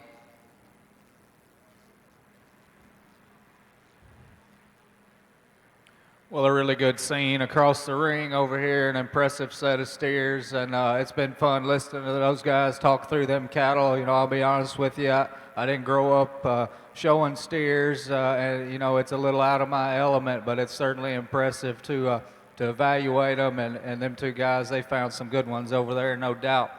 We get back over here to our commercial heifers, and I think as we get to evaluating these cattle, I think for us, you know, there's three of them out here we like a great deal, and at the end of the day, I think this cream-colored one for us, kind of the combination female of our second and third place heifers. I think she's the one that gives us the right kind of look. She's the one that gives us the right kind of maternal ability when you view her through the center part of her skeleton. Then you ask this one to just get out and go, and I think she just floats and carries herself around the ring. Really a high-quality, ultra-competitive type female to lead off this class with. Our young man's heifer coming out here in second. You know, I think she matches up with our class winner from her shoulders back. I think she's one that's sound and flexible. She's got the right kind of rib shape and dimension to her. I think she just comes in a little shorter, coupled kind of a package. She's a little plainer up front, not as much extension there, but still one you appreciate for her soundness and her body and that easy keeping look she offers. One me and Andy really like is the one coming here in third. And this heifer at the stand, I think she's as good as any of them. And she's got some advantages even over our class winner. I think this heifer probably opens up out of the back of her shoulder with a little more turn and dimension down her top. She's a little more powerful out of her hip. I think of those first two heifers, though, she's the one for us that just struggles the nickel when you set her into motion off those rear two, specifically there just at her pasterns and the comfort that she has as she goes to the surface. I think if we fix her there, it gets pretty interesting throughout the rest of that class on the top end.